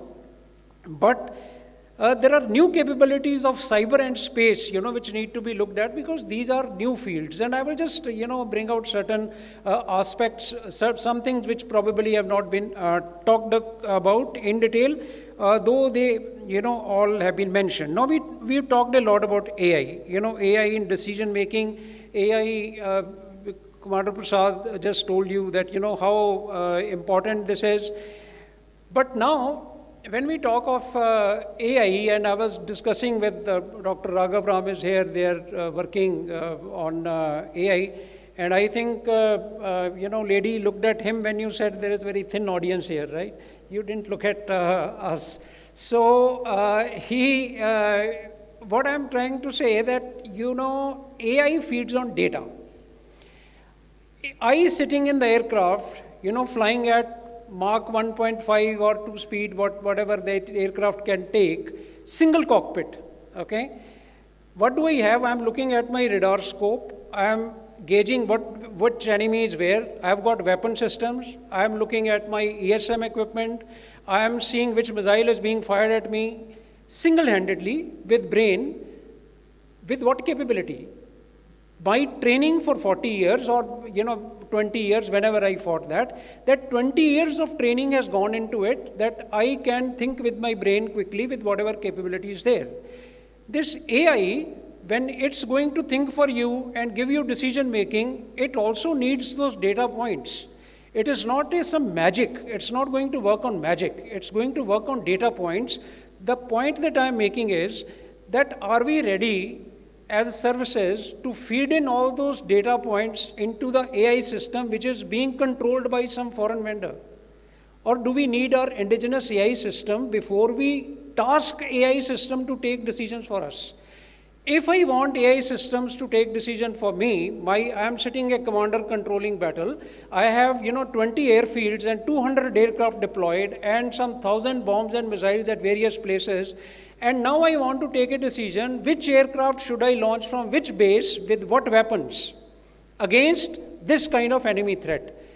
How will AI assist me if AI does not know complete capability of my aircraft, of enemy's aircraft, of my weapon system, of my radars, of my counter capabilities, etc., to suggest me that, okay, this is the best option for you.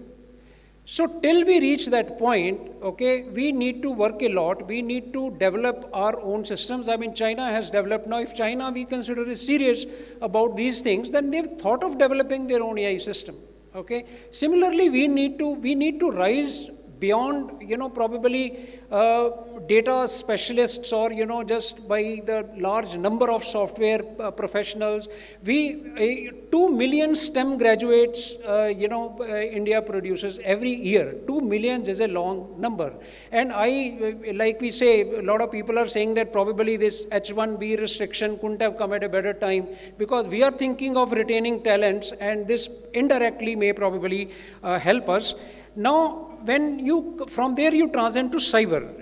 Cyber security, when you talk, is a very broad brush. We talk about that, okay, data will be stolen. If you read newspapers, most of the cyber threats which are painted are, they home down to UPI frauds, so many $1 million stolen, this bank fraud, etc.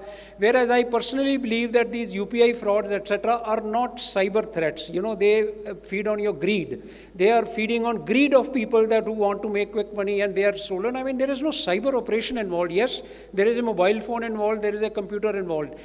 What is the threat from cyber? Now, just imagine, today, I will draw an analogy. I have a physical identity, right? You recognize me as GS Bedi. I enter my ops room, I enter my Air Force station. They recognize me. Says, show me your iCard. I show my iCard. Even if I have forgotten, somebody says, no, I know him. He is Air Marshal GS Bedi. He says, okay, sir. Somebody, Air Headquarters, today also you go when they recognize me, and if that system does not work, that guy himself opens it for you. How many of you, who are into these systems, something goes wrong, that operator opens the door for you because he recognizes you. Tomorrow, you will have only digital identity.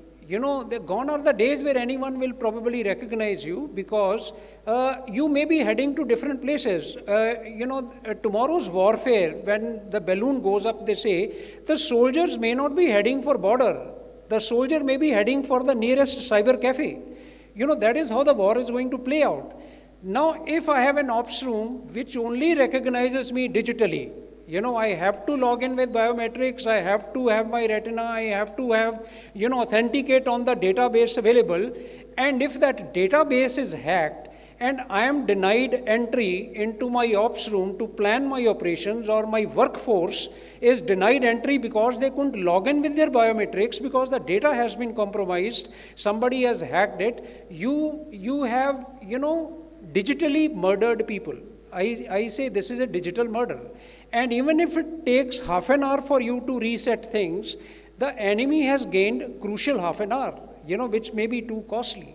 So when we talk of cyber, we have to think on those lines, that are we protecting our data from the future cyber threats from that point of view? Cognitive warfare. I can be profiled, that what kind of a person I am. Okay, China is doing now that, harvest now, decrypt later. You must have heard of this concept.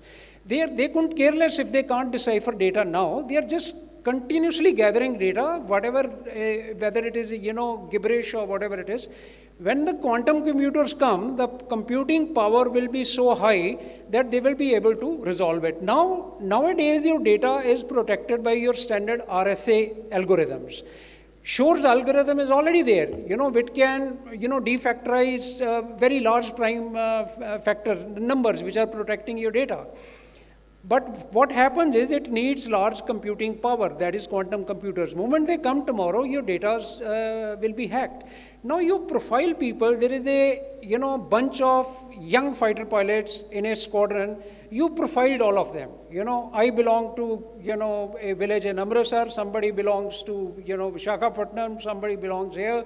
You profile them, what kind of family I have, what kind of this is there. This bunch of fighter guys are now being launched for a mission, and just short of that, same, your WhatsApp gets a message that, in your back home, there have been riots and, something wrong is happening. So many, houses have got on fire, some, etc., etc. Something where I'm immediately worried that what happened to my homeland. You have decapacitated a person's fighting capability at least by 50%. You may not realize the guy may still go for the mission, but is he giving his 100%?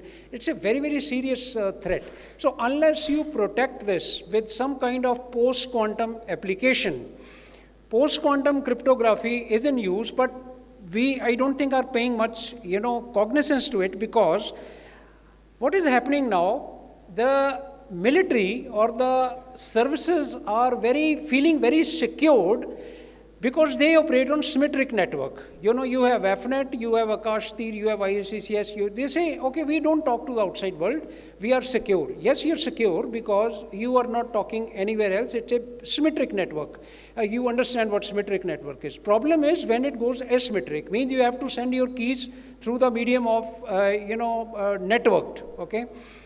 Now what happens is that if this particular thing, if forces don't pay attention to that, civil world does not pay attention to that. They say, army or somebody has to prove it right. And as an army, I may be safe, my networks may be safe, but if tomorrow my power system is hacked, my banking system is hacked, my infra is hacked, then what exactly am I going to save? What am I fighting for? So you have to make sure that all these capability of national power is also secured. So you need to take lead in telling people, okay, yes, there is a security threat. It may not be within the Air Force or Army, but there is a security threat. Tell people that please look after yourself. People need to be, guided to look after themselves. Now there is a special thing on drones. We will talk about it then. But still there is so much dependence on government that government will look after everything. For air defense, for example, everything is on government, that a government will look after. The drone can come from 2 kilometers from your, location, okay, and harm you. But we are not thinking of those capabilities. Now what happens is that if you don't think of these capabilities and you don't develop a national power or national awareness on this cyber threat, there is going to be a problem. Space sector, when we come, to that any country that wants to have a, credible multi-domain capability cannot ignore space, and the whole thing is about, space sector. And now we are talking of surveillance. Generally we mix up between surveillance and reconnaissance. What as of now we have is a reconnaissance capability. We do not have a credible surveillance capability. What is the difference between reconnaissance and surveillance? Reconnaissance is that someone has to tell you that there is something like this at this place. Please confirm whether it is there or not. So I go and look there and say, yes, it is there or it is not there. But if you don't know this and someone tells you, I don't know what exists there, there is something like that in a large area, can you find out where is it? That is surveillance, for which you need a different kind of capability. And closer home analogy is the difference between torch and a floodlight. Torch gives you reconnaissance capability. Someone has to tell you, I dropped something there, can you find out for me? You take a torch, you look at the precise place, maybe a little bit around it, and you find it, and you say, yeah, I found it. Surveillance is like guarding jail compound. Large jail compound, you don't know which prisoner is going to run away from which place. You need to look at the entire landscape continuously. So you can't do it with torches. You need floodlights for that. What you need for surveillance is persistent surveillance, where you continuously need to see. Now, why do you need persistent surveillance? Commander Prasad told you about hypersonic missiles. I happened to write a book on hypersonics. India in pursuit of hypersonic flight did a great amount of research on, what hypersonics is all about. And now, why I insist on persistent surveillance is that if I have a weapon, Mach 5 capability, what he referred to is roughly 2 kilometers per second, okay, Mach 5 plus. 2 kilometers per second means 2,000 kilometers of distance I can cover in 15 minutes flat. If I have a missile which can reach 2,000 kilometers in 15 minutes, what is the point of having this multi-crore missile if the intelligence of that area is going to take 2 hours to come? And then I take another 1 hour to decide about it. And then, whole lot of decision making and networking, is not keeping up with this component. Then no point, building that component in isolation, because you will not be able to use that capability. You don't know where is it going to be used. Why do you need these fast weapons? Mind you, it's not only to do damage. That much damage can be done by any ballistic missile which is much heavier, okay? All your, intercontinental ballistic missiles, etc. can carry much greater warhead, can do much bigger damage. Speed is important here. and secrecy, what you call, and we are talking in hypersonic here, not all ballistic missiles are hypersonic incidentally. Even Kinzhal, which launched, Russia launched, is a aeroballistic missile. It's not a hypersonic missile in classical sense. Just because it moves at a speed more than, Mach 5, you say, okay, it is hypersonic, and it's coming at Mach 30 from outer space. Your ICBMs goes to 4,000 kilometers in space and dives down from there at Mach 30, 35. It's only when they are closer to target they continue to decelerate because there is no propulsion. They are ballistic. Hypersonic missile that essentially Commander Prasad alluded to is with a scramjet, which is producing its own power. It's a cruise missile which flies at 15-20 kilometers where radars cannot see it. And cannot see it at a large distance. Even if they can see it, they cannot see it at a very large distance. So you are developing this capability to attain speed and to quickly address time-sensitive target. What is time-sensitive target? Let's say nuclear missile is coming out of its tail, or there is a very high-value, political target or some other target, and you want to address it within quick time. So you need this kind of missiles, which can go and address the target fast. So for which you need an associated capability. That, okay, is your network C4 ISR system playing ball to utilize this kind of capability? If it is not, then we need to think about it, okay? Communication, most important. What happens is, we are talking of network, we are talking of interoperability, we are talking of software-defined radios, we are talking of tomorrow, that BUMT operations, man-unmanned teaming. You talk of anything, any capability needs talking to each other. There is a communication flow, there is a signal which are traveling. You talk of swarm drones, they are being networked with each other.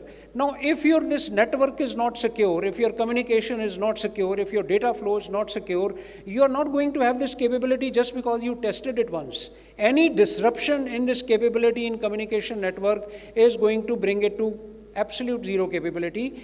So, when we are talking of these things, secure communication, are we really paying that much attention to secure communication? We are talking of QKD, when free space QKD comes in. But there is a news that even China's quantum satellite is also hacked because QKD, quantum key distribution, has its own limitations. You need to strengthen it with some kind of post-quantum capability. And ultimately, this PNT, when we say, position, navigation, timing, why are they important? They are not important. Good navigation capability, we say, okay, we need NAVIC. We don't want to be GPS dependent. It is not for an aircraft to go from place A to place B. It is for weapon systems. Now, this hypersonic missile that we talked about, what is taking it to the target, 2,000 kilometers away? How is it going to that place? There is a IN GPS involved in that. You can make best of the inertial navigation systems.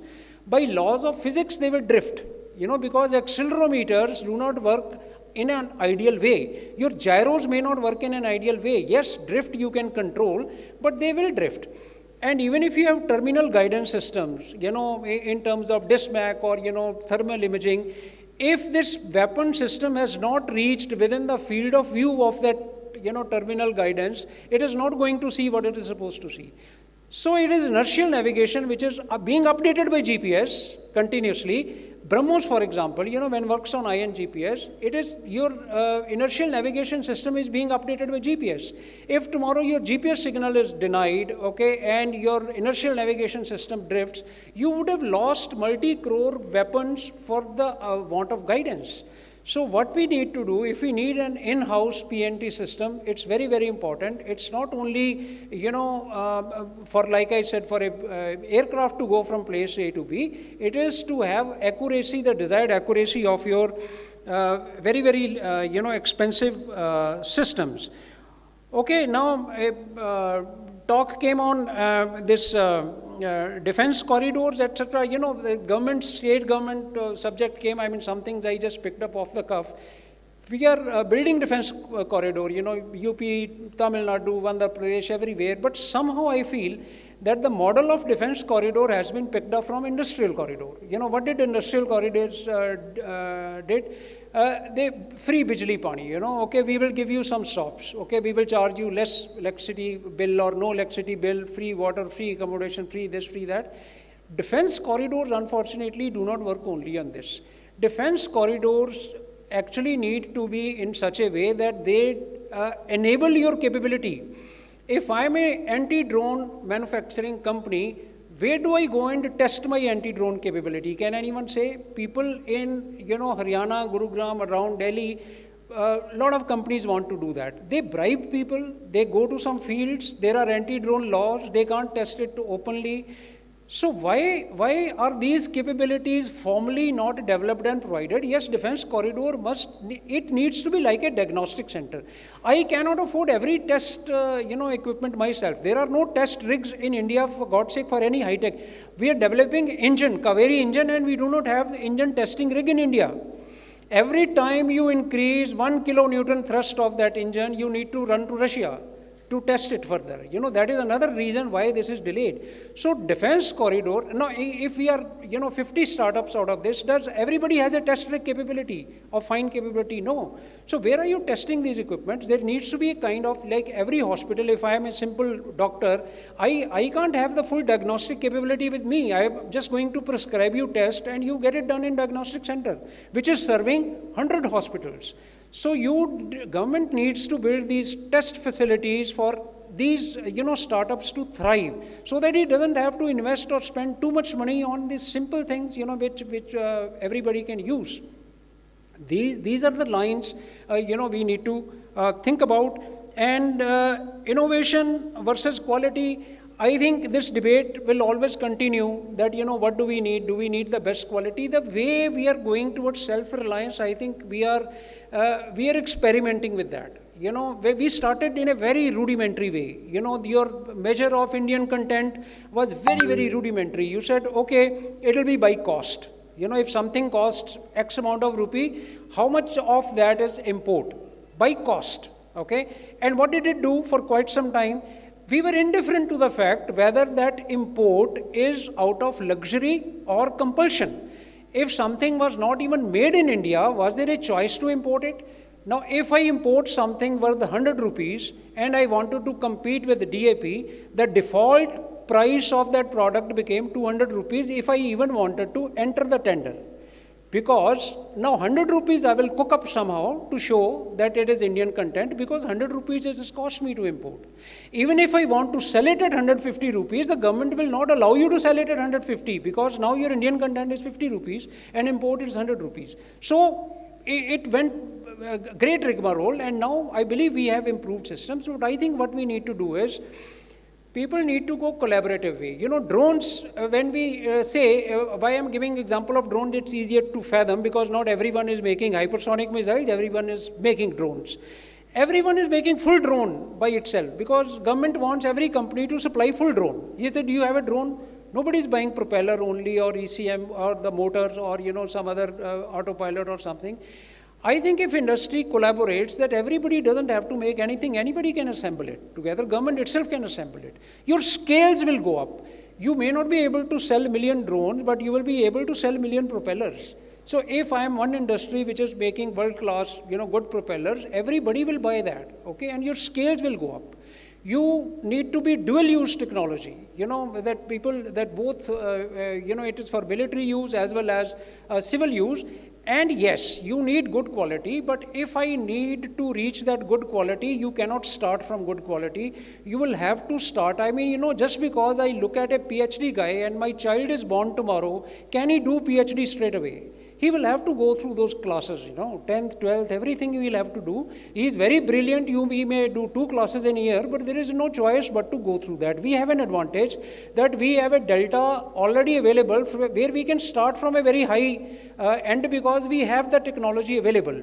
But why don't we do that? Now, let's say, we are talking of quality. I need 500 kilometers range of missile, and that is the best available in town. Now, I say, I need 500 kilometers range of missile. So homegrown industry cannot make 500 kilometers missile. Now, you say, there is no choice but to import. So should I import? Is my every target at 500 kilometers? Do I need to use 500 kilometers range missile for a 50 kilometers target, or 100 kilometers target, or 200 kilometers target? Why don't I need to do homework? For example, your EO, capability. Do I need to see everything at 30 centimeters? Can't I see most of the things at 1 meter, 2 meters, and only very niche things at 30 centimeters? So you need to encourage people who can make a little substandard or whatever it is, because you will need even that. It is a combination of capability which gives you capability. Now F-35 can launch a missile, Meteor, which is 200 kilometers range, but still retains the gun which fires at 300 meters. It has not done away with the gun. So one can argue that once it's carrying a 200 kilometers range missile, why does it need a weapon which can only target 300 meters? Because you don't know which capability will you need when. So is that gun any competition with Meteor missile? No. But it is there because it is not totally dismissed with. So if we need to grow our system, for tomorrow's capability, I think we need to encourage that what can find a use case for that, build up your, arsenal with that economical thing, find suitable, targets for that, etc., and do your homework. Not that it is very easy to say that, okay, get me the max range missile because now it checks all the boxes. I don't have to sit and see my target, okay, I can fire A for this place, B for this place, C for this place. I mean, we can do that homework. It's like any system. We have all kinds of aircraft. We don't have only, only 5th generation aircraft tomorrow, because everything has a role to play. So it's generally, broad canvas when we're talking of multi-domain operation. I have touched upon that what all capabilities we need to develop and how exactly we need to go about it. I know there have been a paucity of time, one can get indulging, but I think I'll stop here. Happy to take if there are any questions. Thank you very much for your patient hearings, ladies and gentlemen. Thank you, Air Marshal Bedi, for your powerful address and for illuminating how we can weave together not just land, air, and sea, but also space and cyber domains through indigenous innovation. Your clarity and leadership in pushing India towards a resilient national security framework by leaning on secure AI and technology have set the bar high for all of us. Thank you so much. And also, I must say, Mr. Bedi, you just did not talk about creating the impact, but you actually created the impact even when the audience was lean. Thank you so much. May I please invite Mr. Sanjay Singh to kindly join us and felicitate both our esteemed distinguished speakers. We would request Mr. Prasad and Mr. Bedi to please step up.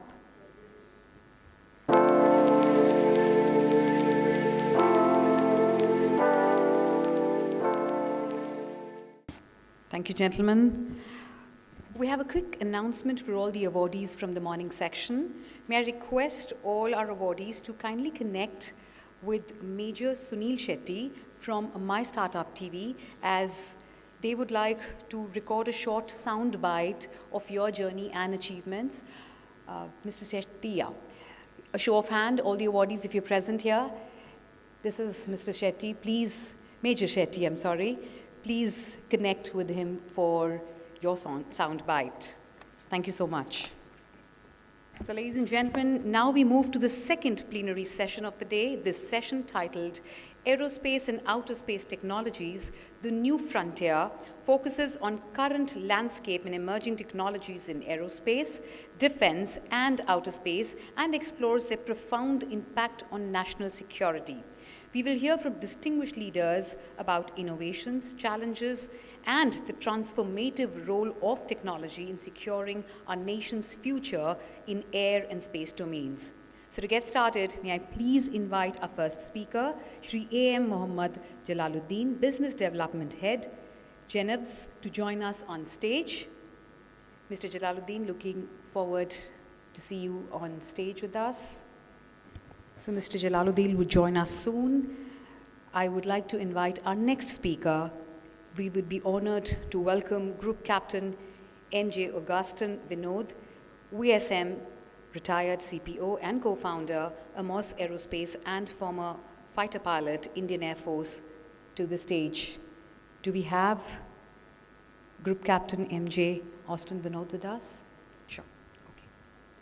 May I please invite Dr. Nagendra Semineni, Unistring Tech, to join us on stage and share his expertise with the audience.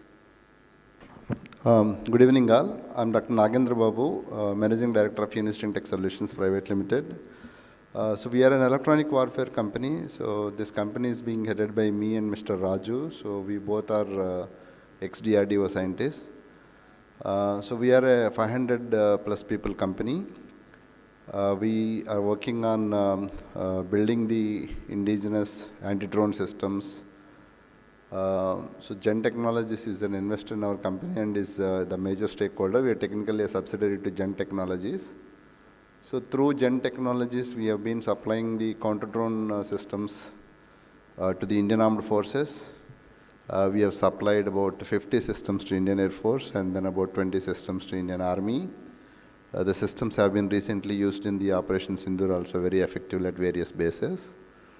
So this speaks the kind of work that we are doing as a company. So in this journey of the anti-drone systems in the past 4 to 5 years, we have developed a lot of technologies, especially related to the RF detection systems. So initially we did wideband systems, then we have upgraded them up to 6 GHz. Then today we are talking about wideband systems to detect the drones up to 12 GHz. And we have built the radars indigenously. We have built a X-band radar which is in the rotating configuration, which can detect the threats up to 12 kilometers of various RCS. The RF detections can detect the drones up to 15 kilometers. Some of these systems also have been supplied to the Indian Navy also through Bell. We are also part of the indigenous system D4 that has been built by DRDO and supplied to various organizations. So we are also part of it. Through that also we have supplied these anti-drone systems to armed forces. Now coming to this current topic of the maritime challenges, the ships always traditionally have the all kind of possible equipment today on board in order to detect the threats. But the new threat that is actually coming up for them is drones. Drones are also now equally a challenging threat. Okay, apart from the unmanned surface vehicles. So now, in order to detect them, so there must be, this is a threat. So what does it mean for the industries now? There are opportunities in terms of equipping the ship with the state-of-the-art, the anti-drone systems. This is a very big challenge considering the highly contested environment that the ship has in terms of various emissions that are already present. The space that is required in order to accommodate these systems is again a challenge, especially if we are talking about the radar. The kind of RCS detection that one has to do to detect the drones is also a challenge. Okay, so we are working on overcoming these issues and then providing the solutions to the maritime requirements. So we believe that this journey that we have started is going to be exciting, and then we will be able to find the solutions that are required to meet the the maritime challenges and then offer them all the required solutions to detect the drones and protect the ships from these drone kind of attacks. So that's all. Thank you for giving us this opportunity. If there are any questions, probably either now or later, I am ready to answer. Thank you so much for giving us this opportunity. Thank you for giving us a clear understanding of the innovation and R&D shaping the future of coastal and maritime security. Thank you so much. May I now take the pleasure of inviting Dr. Swarna Subbarao, former Surveyor General of India, to please step up and address the audience. Dr. Swarna Subbarao. Good evening, ladies and gentlemen. This is the session is on next generation coastal and maritime surveillance and challenges.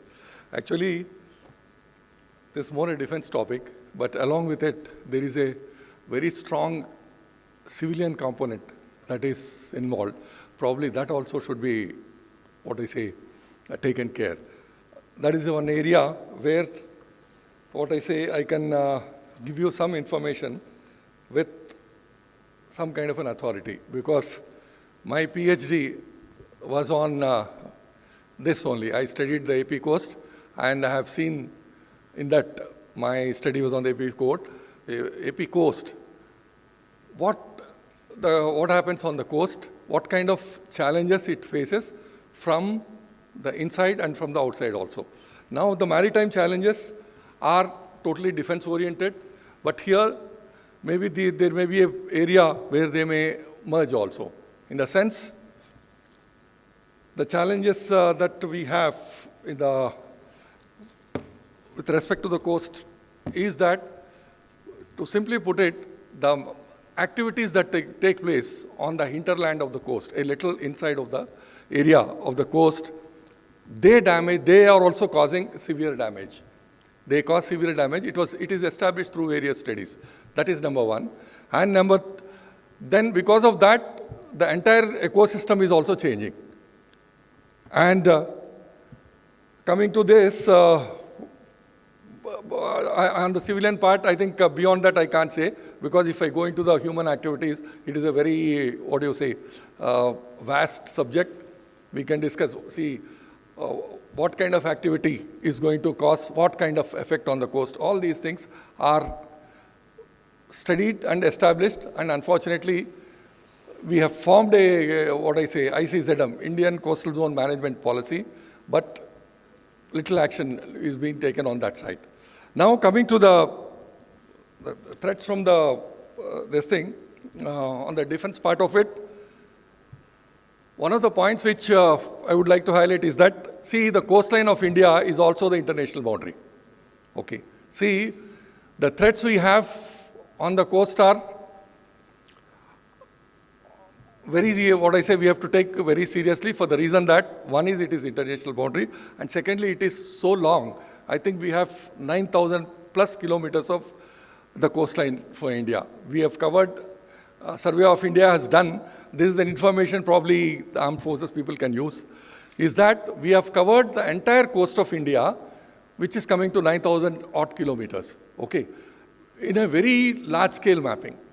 It is not just a large scale mapping, you get the heights, you get contours, you get all the details there, which may be used when you do, when you want to establish some, the defense facilities or something like that.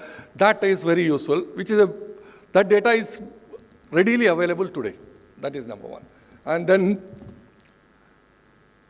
like Dr. Nagendra was telling, drones now, they are a threat to the ships also.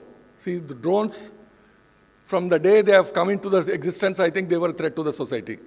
In the sense, long back I read about 10, 12 years ago, an article where they were training these eagles, French people were training eagles to catch drones. Around 10, 12 years ago. That is probably the time when we should have recognized the menace that these drones can create. The advantage or the disadvantage in detection of the drone is that its size is so small, and it is, especially in context of ships, I think Dr. Nagendra may agree with me, it is so small, to recognize it and to classify it, identify it from a distance is very, very difficult. If it is another ship or submarine, probably already we have enough technology to do that. But today, a small drone, hardly occupying Say if you put it in a box also, not even a cubic meter. It's a very, very small one, makes very less noise. And I think in the ocean, you may not hear it also. So I think that must be a real threat to the, the ships. And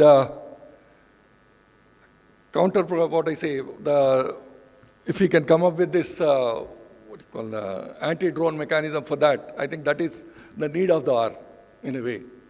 Because not only these ships, this threat is going to be there with the other smaller affairs also, like Coast Guard may also be into that. So that way, only point I would like to tell you is there are two things which I have conveyed to you. One is that the coastal mapping is available if somebody is needed, any of you also may be needing it. Not only just the coast, up to 20-meter contour, 20-meter negative contour is available, readily available today with the Survey of India. That is, one can indent and take it, okay? And the third thing is that the very most important thing which I observed, which even today we have not done, is that it is in 2004, I attended a small UN conference, United Nations conference was held in Bangalore, where I went as a delegate. And there I have seen that Australia was working, as on that day, on marine cadastrum. Marine cadastrum means even the sea is divided into plots, kind of thing. Like the ownership of part of the sea was what they were thinking in those days. I think even this kind of a mechanism is needed for us because of the longest coast that we have. And not only the long, probably the richest coast. See, suddenly they say something was found. Like a few years back, we found a very rare mineral in Kerala coast. Suddenly there was so much of activity. And even with Kutch, run of Kutch also, because of these things, we have a boundary with Pakistan there. There also we have issues. I think there we have different kind of challenges, even though they are maritime challenges. One of the challenges that we face there is that you'll be surprised to know that the one rivulet has changed its course, and it came about 1.5 kilometers into the Indian territory. So we lost that because the international boundary was the center line of that particular river. So the river came into our country, we lost that. Of course, those kind of things we can't do anything, but because some economic importance came into that area, it has become a very serious issue between India and Pakistan for some time. Okay. So this way, ladies and gentlemen, I cannot say much about the challenges that are faced in a maritime, because all along my life, I have handled only the issues on the land. I never stepped into water. That is what we used to, when issues were there, boundary issues, that is what I used to say. When the water comes, naval officer used to take care, and I used to handle only this. And only in one information I thought I would convey it to you, like the mapping is available, photography is available, make use of it if you can. And thank you, ladies and gentlemen. In the interest of the audience, just a reminder, this was actually a panel discussion. Due to the request of some of the speakers and in the interest of time, we converted the format into speaker sessions. So with that said, I would move on to invite our next speaker, and it is my pleasure to welcome Shri Rishikesh Vedantam, co-founder Meridian Data Labs, to join us on stage. Ladies and gentlemen, let's welcome him with a huge and energetic round of applause. Good evening, everyone. Like ma'am said, it was supposed to be a panel discussion, so I didn't prepare anything much. But when we're talking about maritime surveillance, something that I'd like to take this opportunity to change the direction of the conversation and bring it more towards Prasad sir's earlier conversation with all of us, is where we're talking a lot more about data acquisition, data analysis, and what exactly we can expect when we're talking about threats, right? Earlier, the entire conversation has been about drones, but let's bring it a little more towards data, right? So when we're talking about data today, may it be in the coastal areas, may it be even on land, it's not that we don't have data, rather we have an abundance of it, and we don't know what to do with it. And it's not only about the fact that we have a lot of data and we don't know what to do about it. We don't know what to do about it, mainly because of the areas in which we get this data from, right? The point is that we need to get all of that data converging into one single platform where we can not only group these by the kind of assets or the kind of direction you're getting this data from. You fuse all of that data into one platform using a certain framework which minimizes the OODA cycle, the object, the orient, observe, orient, decide and act, to basically a decide and act where the decision is again given through the decision support systems that the data can only provide once you have multi-sensor data fusion that is done. And with that said, I'd like to also introduce Meridian Data Labs' homegrown data acquisition analytics platform called Honeycomb, which is capable of getting data from multiple sources, may it be from sensors, cameras, satellite data, and have all of them converge onto one platform. And for multiple use cases, we do provide analytics, may it be for industrial IoT, may it be for massive IoT, and even perimeter security. So coming back to decision support, right? When you're talking about having multiple sensors grouped together and then providing analytics on it, right? That's exactly where we need to create that framework for analyzing the data and then help decision makers with the right kind of decisions based on the analytics that is provided, not only on the edge, but also in real time. So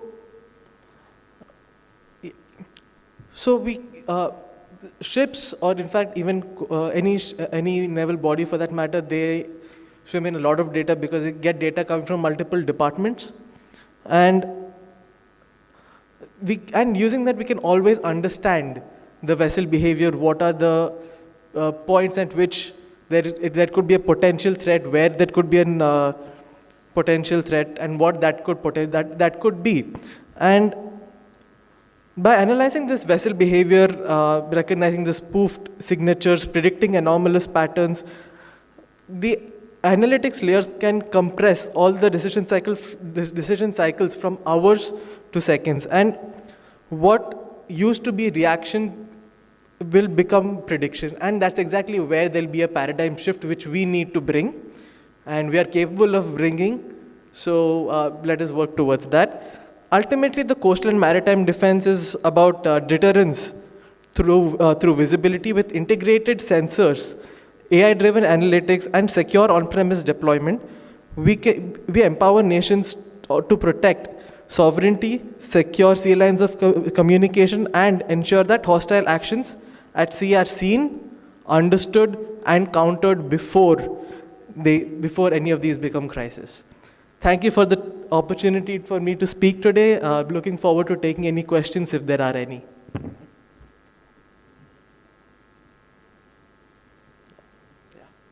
What's the dream you would like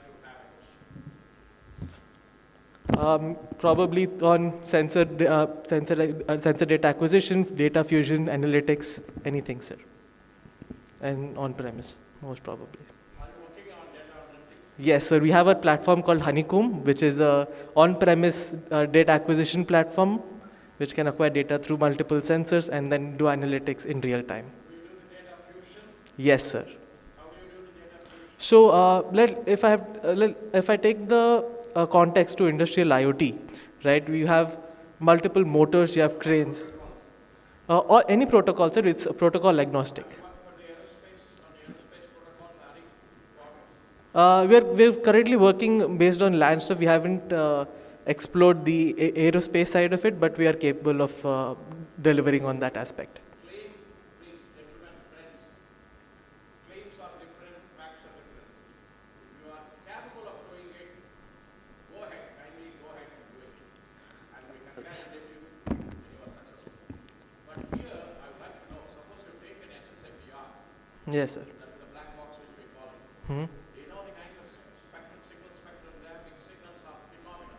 You will get signals, you get array signals, you get SDLC, SDLC, various types of digital and various hybrid signals.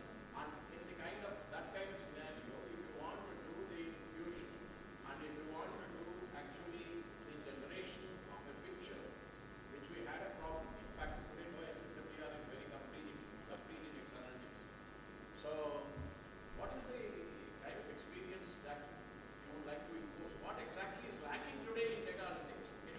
Yes, sir. So one of the things that actually is a problem with data analytics is the adoption of analytics in the defense forces. That's mainly because of infrastructural problems. When I say infrastructural problems, it is the reliance on the cloud providers, and that creates cost-based difficulty in adoption. So that is one of the reasons that we see as a challenge in adoption of technology. And another thing is real-time analytics real-time analytics is also a challenge because the data we are acquiring is not always in real time. So decision support is slowed down because of non-real-time data acquisition. That's not the real challenge. It's saturation. We are not able to do beyond. And you are talking to the person who has worked for the supply, indigenous supply. Absolutely.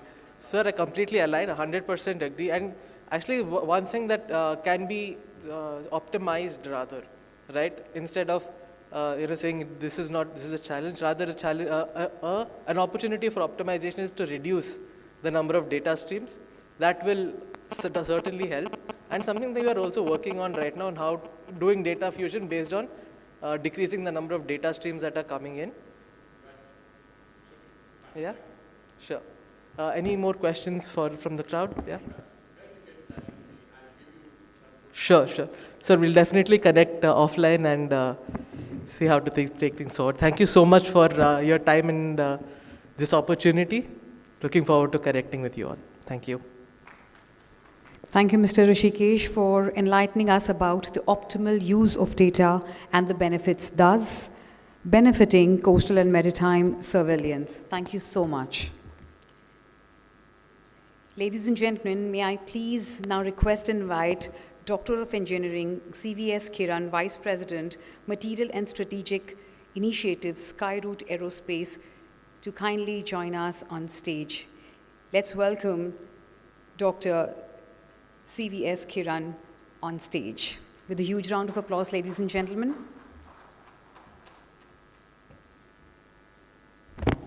Thank you very much.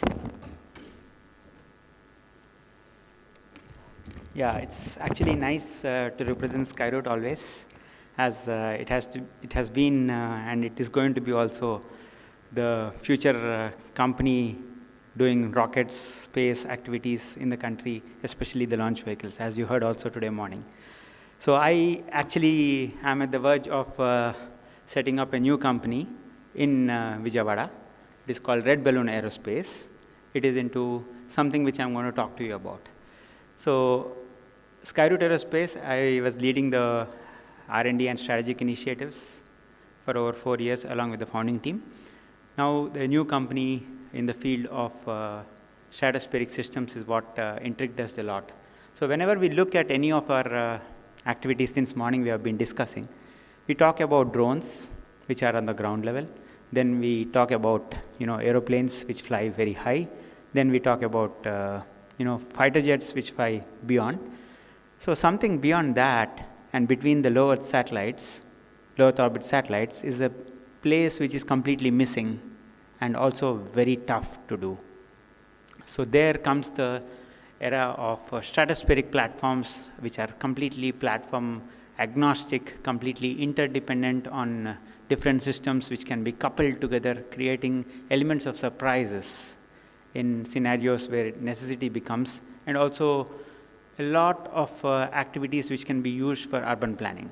So these are some of the systems. So based on the international requests which have been pouring, we organically found, me and my co-founder, Mr. Sirish Pallikunda, who's also the Vice President of Business Development at Skyroot Aerospace. Both of us have co-founded an organization called Red Balloon Aerospace, headquartered at Ratan Tata Innovation Hub in Vijayawada.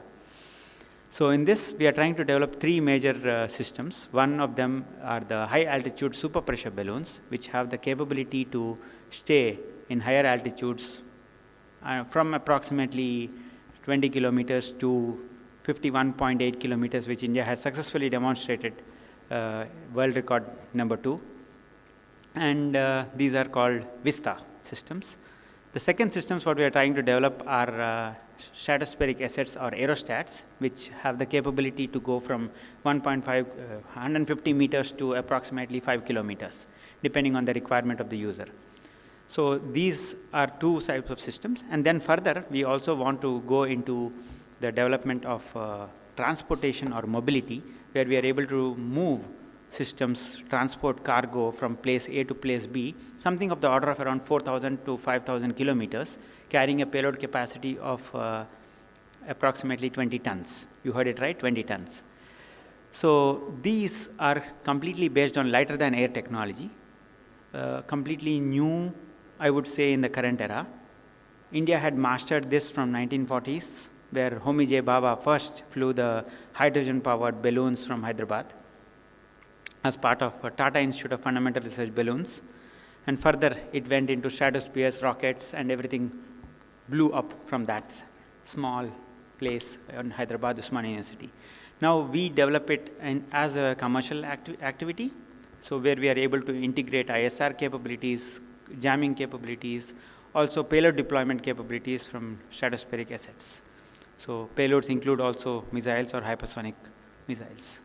So with these things, I would leave the imagination to your capability, and we collaborate with most of the space organizations. There are almost around 300 companies whom we are already well connected with in the Indian space ecosystem, trying to get to the element of surprises, especially catering to the needs of our tri-services. With this, I take leave, and Jai Hind.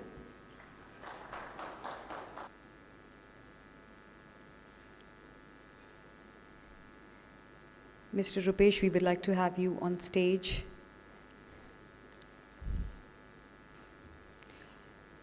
Let's hear it loud, ladies and gentlemen, as Mr. Rupesh joins us on stage. Welcome, sir.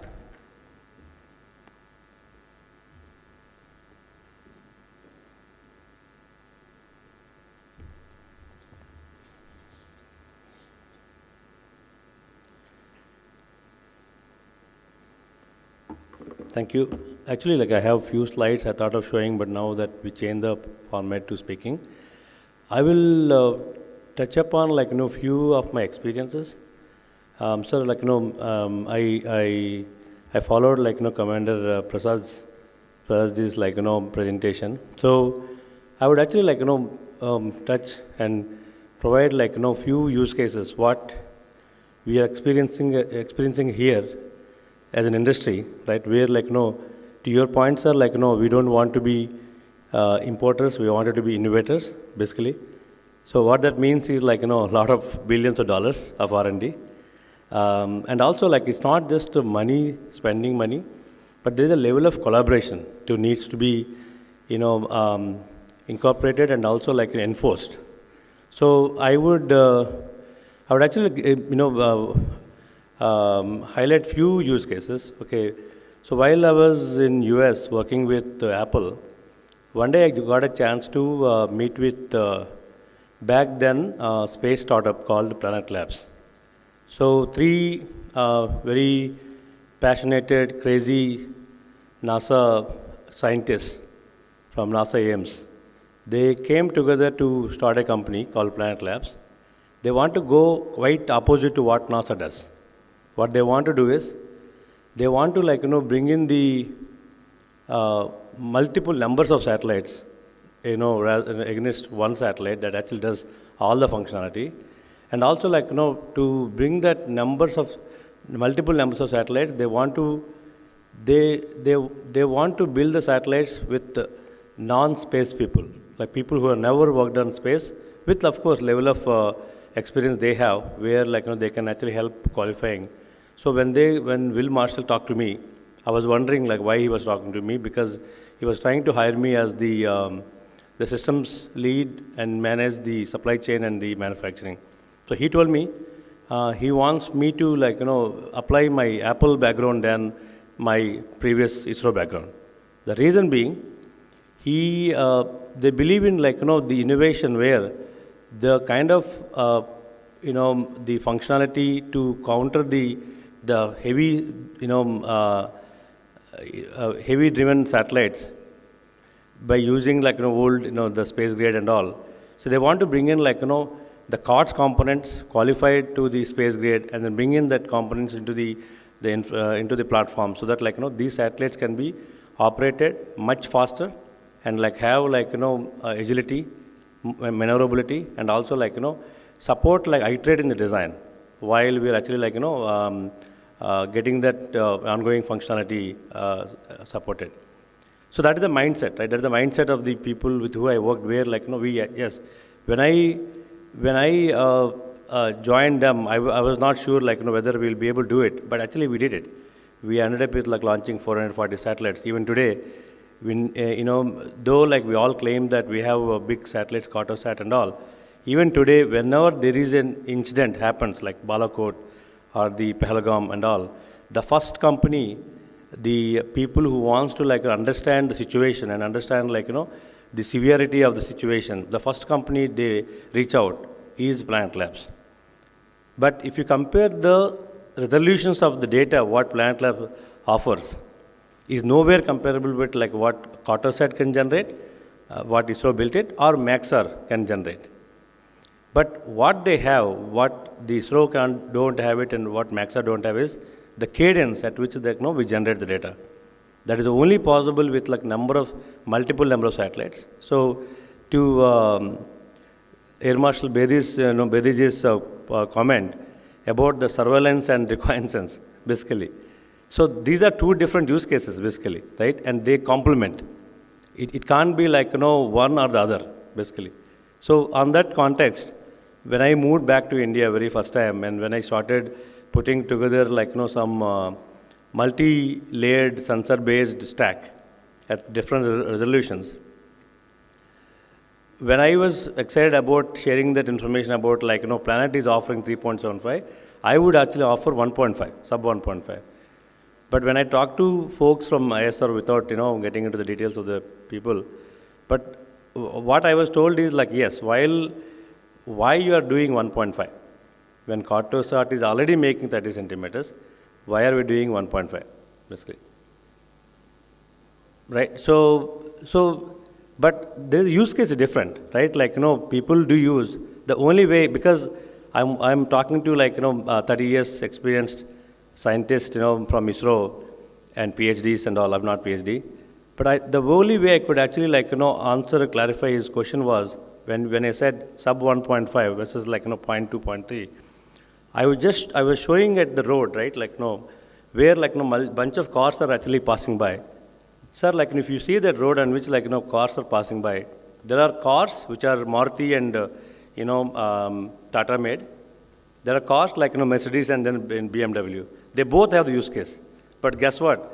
The Maruti and Tata has a more volume use case than Mercedes and Benz, right?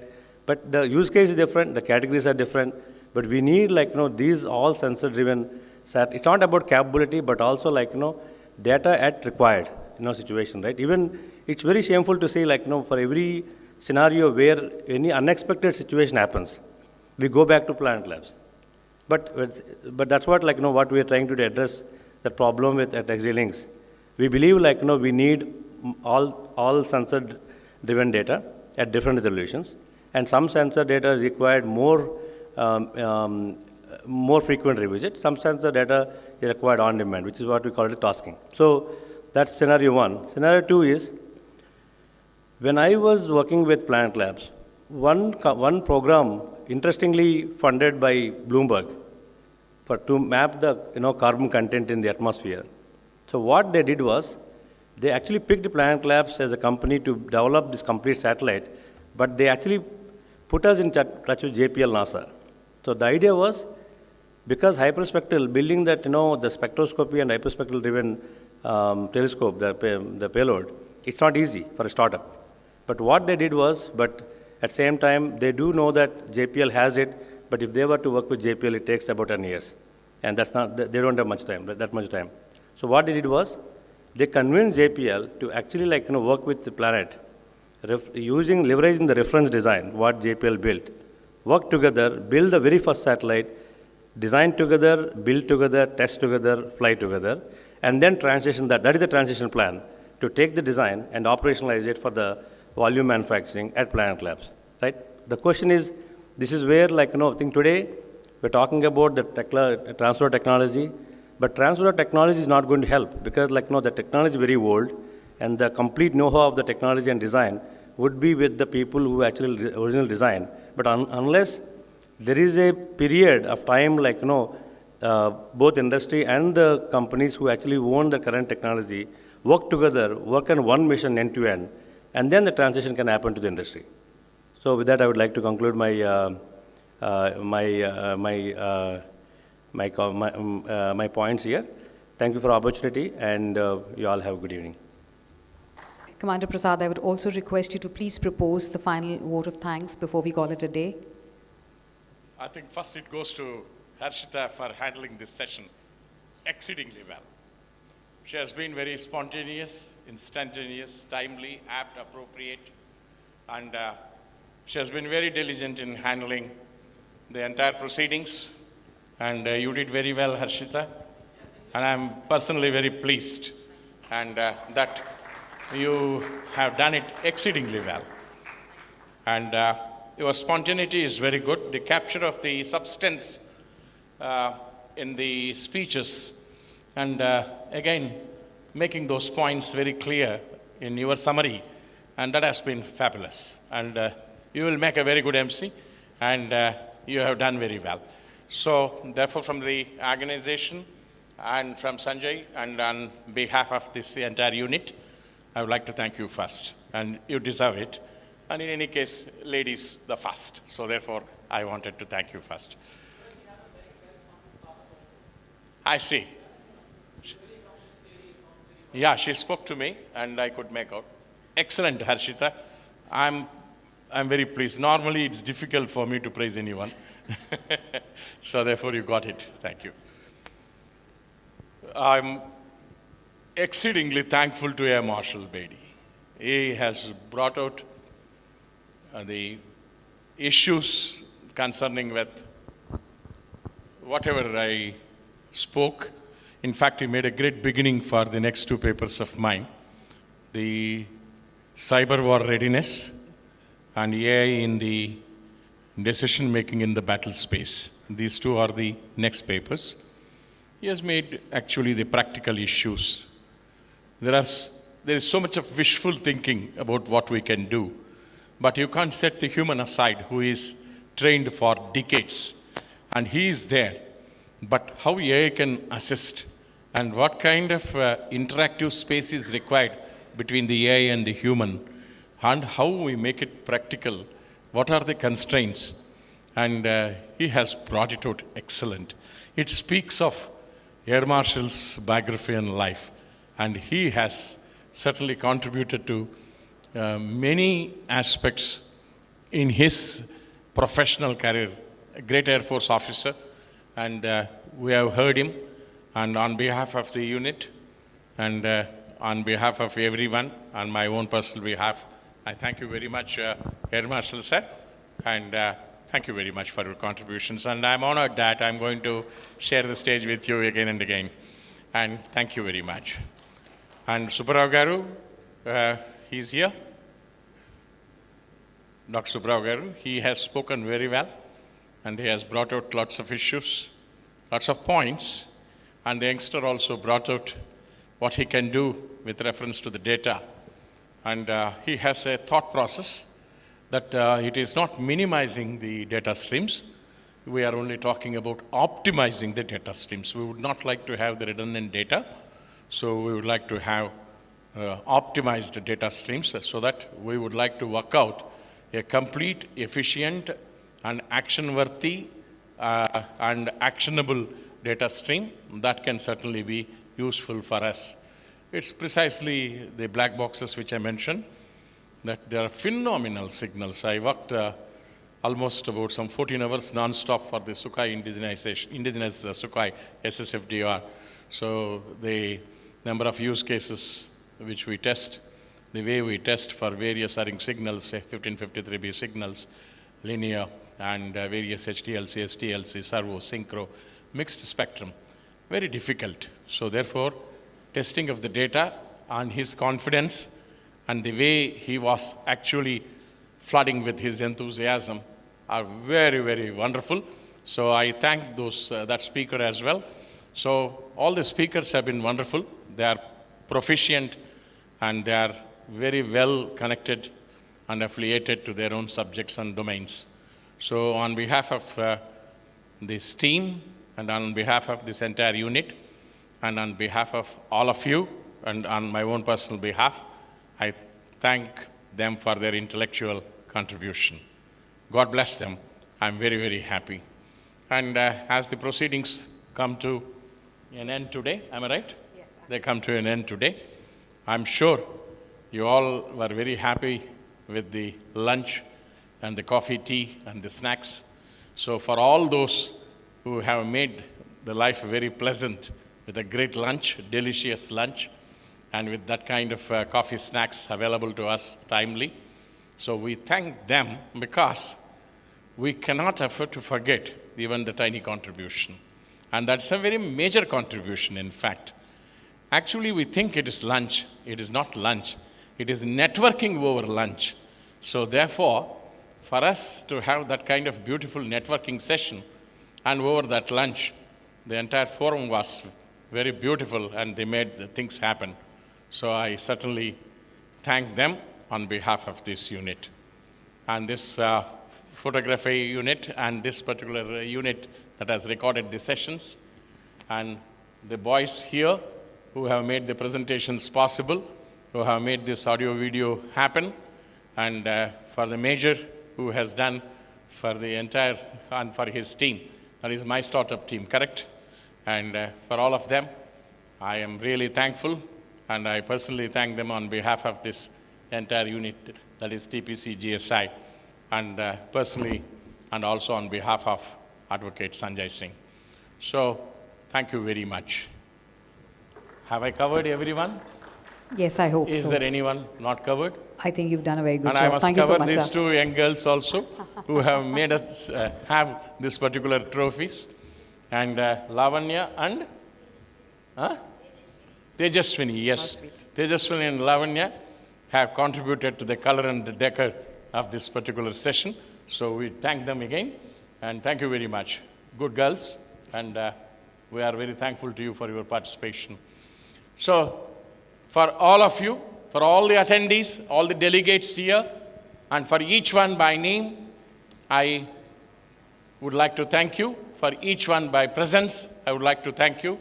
You have made this particular forum complete, and your interactions have been very excellent, and offline and online, in fact. So therefore, I am certainly thankful to all of you on behalf of Advocate Sanjay Singh, and also on behalf of this unit, the entire unit, TPC GSI, or the team. I would like to thank all of you. So for all the delegates, and please accept my heartfelt acknowledgements and appreciation and thanks. And I can't forget, the captain comes the last, of course. The captain is the Sanjay Singh.